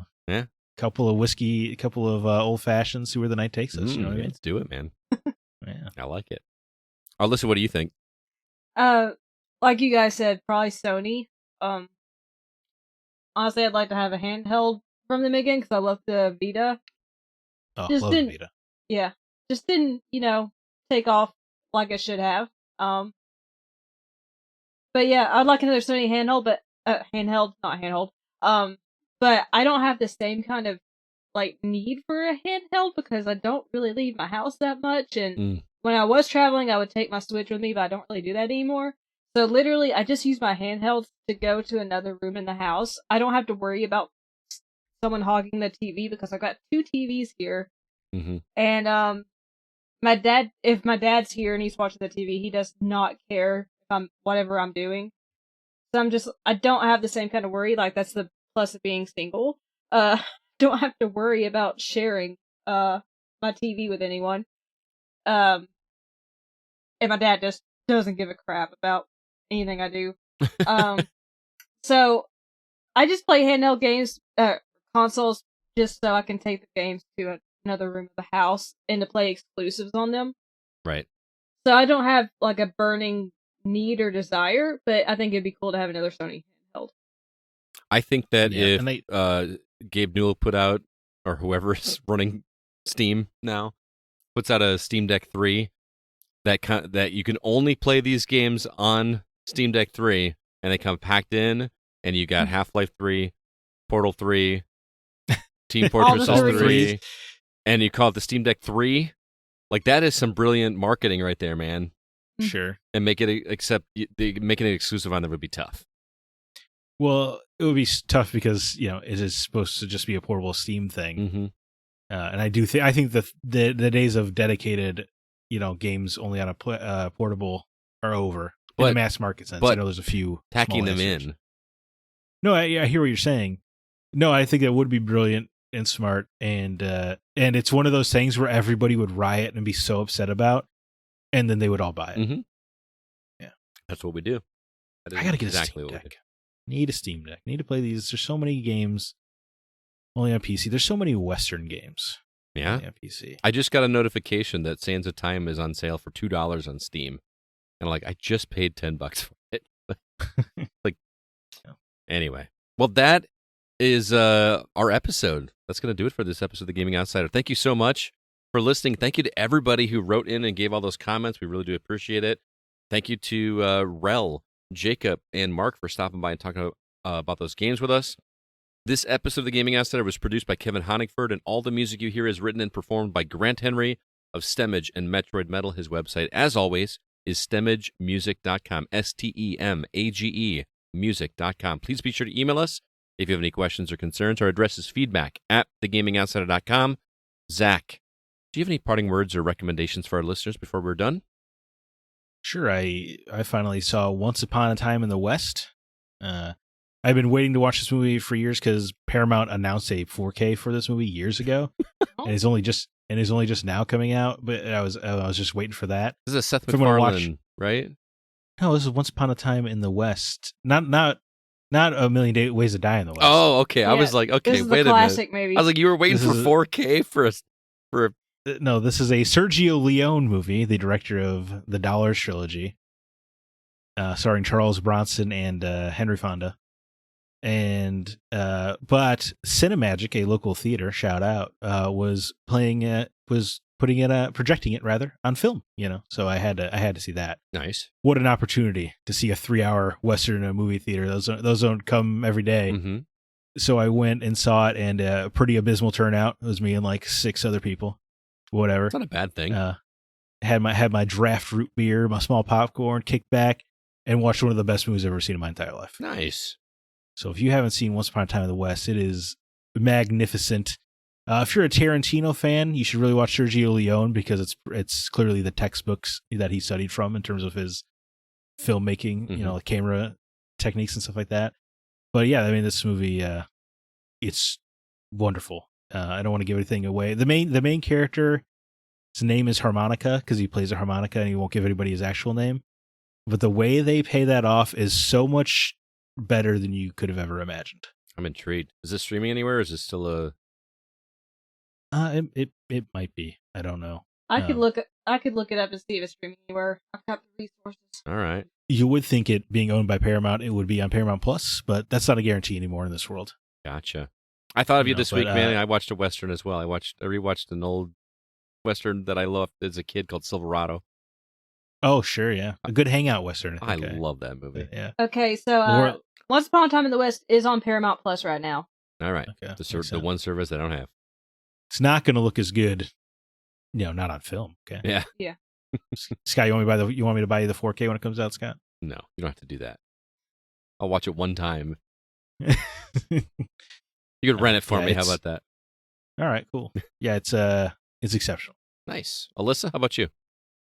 So we mentioned Brandy before, and she had recommended 2 different series to me. I'm like, okay, I'll pick one and watch it. And Brandy is your K-drama buddy?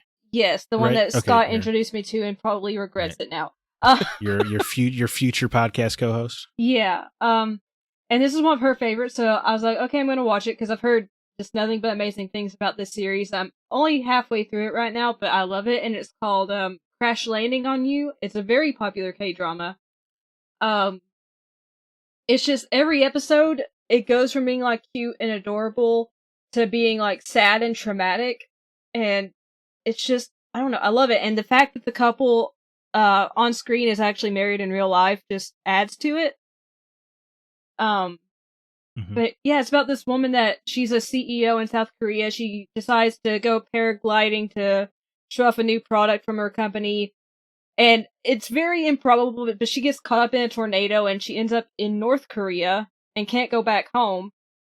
So these soldiers are hiding her, and saying like she's a spy when she's not really a spy. And it's just them trying not to get in trouble because they could all, end up in very bad situations. But yeah, it's just about, inevitably those two start to have feelings for each other. And again, like I said, they're married in real life, so the chemistry feels real. I do anticipate this will probably make me ugly sob at the end. Probably, because I've had several that have made me do that, and I feel like this is going to be one of those. I haven't yet, but I'm only halfway through. So it's usually the last 3 or 4 episodes where it will hit me like that, but it's really good and exclusive to Netflix. Does not have a dub, if you're wondering, which you'd think it would because it's their most popular K-drama, I believe. Does not have a dub though, so if you watch stuff dubbed, you're out of luck there. But I mean, I don't watch K-dramas dubbed, so I really didn't know K-dramas were allowed to even mention North Korea. With how it's very rare. Is. The only other K-drama I've seen that has mentioned North Korea and has dealt with, North and South Korea has been Snowdrop. And that one also dealt with, them being in very precarious situations and things not turning out great. Sure. So, I don't think it's mentioned a lot. But, yeah, this is only the second one I've seen that has addressed that the issue of those two countries being divided. Okay. All right. Sounds good. Every time I hear North Korea mentioned, I always think South Korea, North Korea, Marilyn Monroe. Yeah. Now that's in my head. It's playing. I didn't start the fire. Okay. Okay, I was gonna say I thought that was Billy Joel, but all right. It is. Yeah. I have a quick one. I'm late to the party, but I think you might have mentioned it, or one of you. I watched Wonka yesterday. I have not seen Wonka on yet. HBO. So. Have you seen it? Nor have I. Everybody's raving about it. I watched it. I thought it was very, very charming. People are raving about Wonka? Yeah. I've heard good things about it, yeah. Yeah. Oh. I mean, it's from the director of Paddington, which I love Paddington. Oh, yeah, people do love Paddington. Yeah, I've never seen that. I hear people rave about that movie. It's so good, but anyway. Paddington 2 is the highest rated movie according to IMDb. They are both adorable movies. Yeah. Anyway, Wonka obviously tells the story of Wonka's, like his backstory, basically. And the actor, I hate saying this, Timothée Chalamet. Yeah. I hate that. That's really how it's pronounced? His name is it's supposed to be Timothée, but everyone says Timothy. Oh. Okay. Because it's French. Okay. I didn't know that. That's good to know. Yeah. So I thought he played a great young Wonka, and they do a good job of, there's like musical numbers, but they're like flash in the pan musical numbers. Like it's not like a big long sequence like it is in most musicals. It's just makes you smile, makes you laugh. There's a goofy bit with what's his name? Key Key and Peele. Keegan-Michael Key. Oh, yeah, the taller one. No, she just said his name. Yeah, she just said his name. Keegan-Michael Key. Okay, Keegan-Michael Key. There's this running joke where like he starts normal, and then every scene you see him later, he gets a little bit chunkier because he's eating the chocolate, and they just kind of lean into it, and it's really funny. So, it made me laugh. So, Alyssa, you should not watch it though. Just gonna tell you right now. I probably will watch it, but now that I have the warning, I'll be prepared. Yeah, just because sometimes I just need a warning beforehand, and then I'll be like, okay, I'm ready for it. I actually thought of you when I was watching this movie, and I was like, Chris, I need to not recommend this one for Alyssa. But anyway, how cute that we always think of each other, huh? I know. We're watching stuff, yeah. But yeah, I still recommend the movie. I thought it didn't blow me away like it did for everybody else. But it did feel like a Christmas movie, not Christmas in theme, but like one that, because it released on Christmas Day, it felt like a feel good movie to go see with your family on a big day like that. Not like Les Mis, like I saw on Christmas Day when that came out. But yeah, nice uplifter. Yeah, I love that. I love that movie. I thought it was so good. I really enjoyed it. I should start a podcast watching Western movies. There you go, You man. should. Yeah. Like, I mean, you got such a wealth of. There's so many. Right. Yeah. It would never end. Yeah. Yeah. That's a really good idea, man. I think you should run with that. Just gonna. All right. Well, as soon as I find a partner, I assume it'll be somebody in a retirement home somewhere. Will be my co-host. I mean, but how many young people do a podcast on Westerns? That would be like nobody's doing that. Yeah. Well, I mean, I don't know. If I really did find an older co-host, I guess it would be kind of an interesting I dynamic. mean, do you really need a partner though? I mean, you could do a solo podcast. I don't know, man. I've heard alone? That seems tough. Monologue podcasts are rough. They can be done. Yeah. There could be a good episode here or there that needs to be solo, but an entire podcast of one person is the only time I've seen it successful. Is there was a history podcast I was listening to, but it was really true just crime. Yeah, I guess that could work, but yeah. But you're also getting like other dialogue. You're hearing, the people telling the news, or you're hearing accounts where they've interviewed somebody. It's not just them. Anyway, sure. All right, yeah, I gotta get me a posse member. There you go, man. We could do interstitials of Western games. I'm starting to love this idea. I know, dude. Yeah. Western book. Right? Yeah. Lots of stuff. Yeah. There's some good stuff there. Just have me on for the Silverado episode. Sure, I'll remember you. All right, you got first dibs, buddy. All right. Well, Zach, Alyssa, it's been great as always. Thank you, everybody out there, for listening. We'll catch you guys next time. Until then, I'm Scott Clark with Zach Parkerson and Alyssa White, and we are the Gaming Outsider. And remember, there's no such thing as a bad game, just games that aren't for you.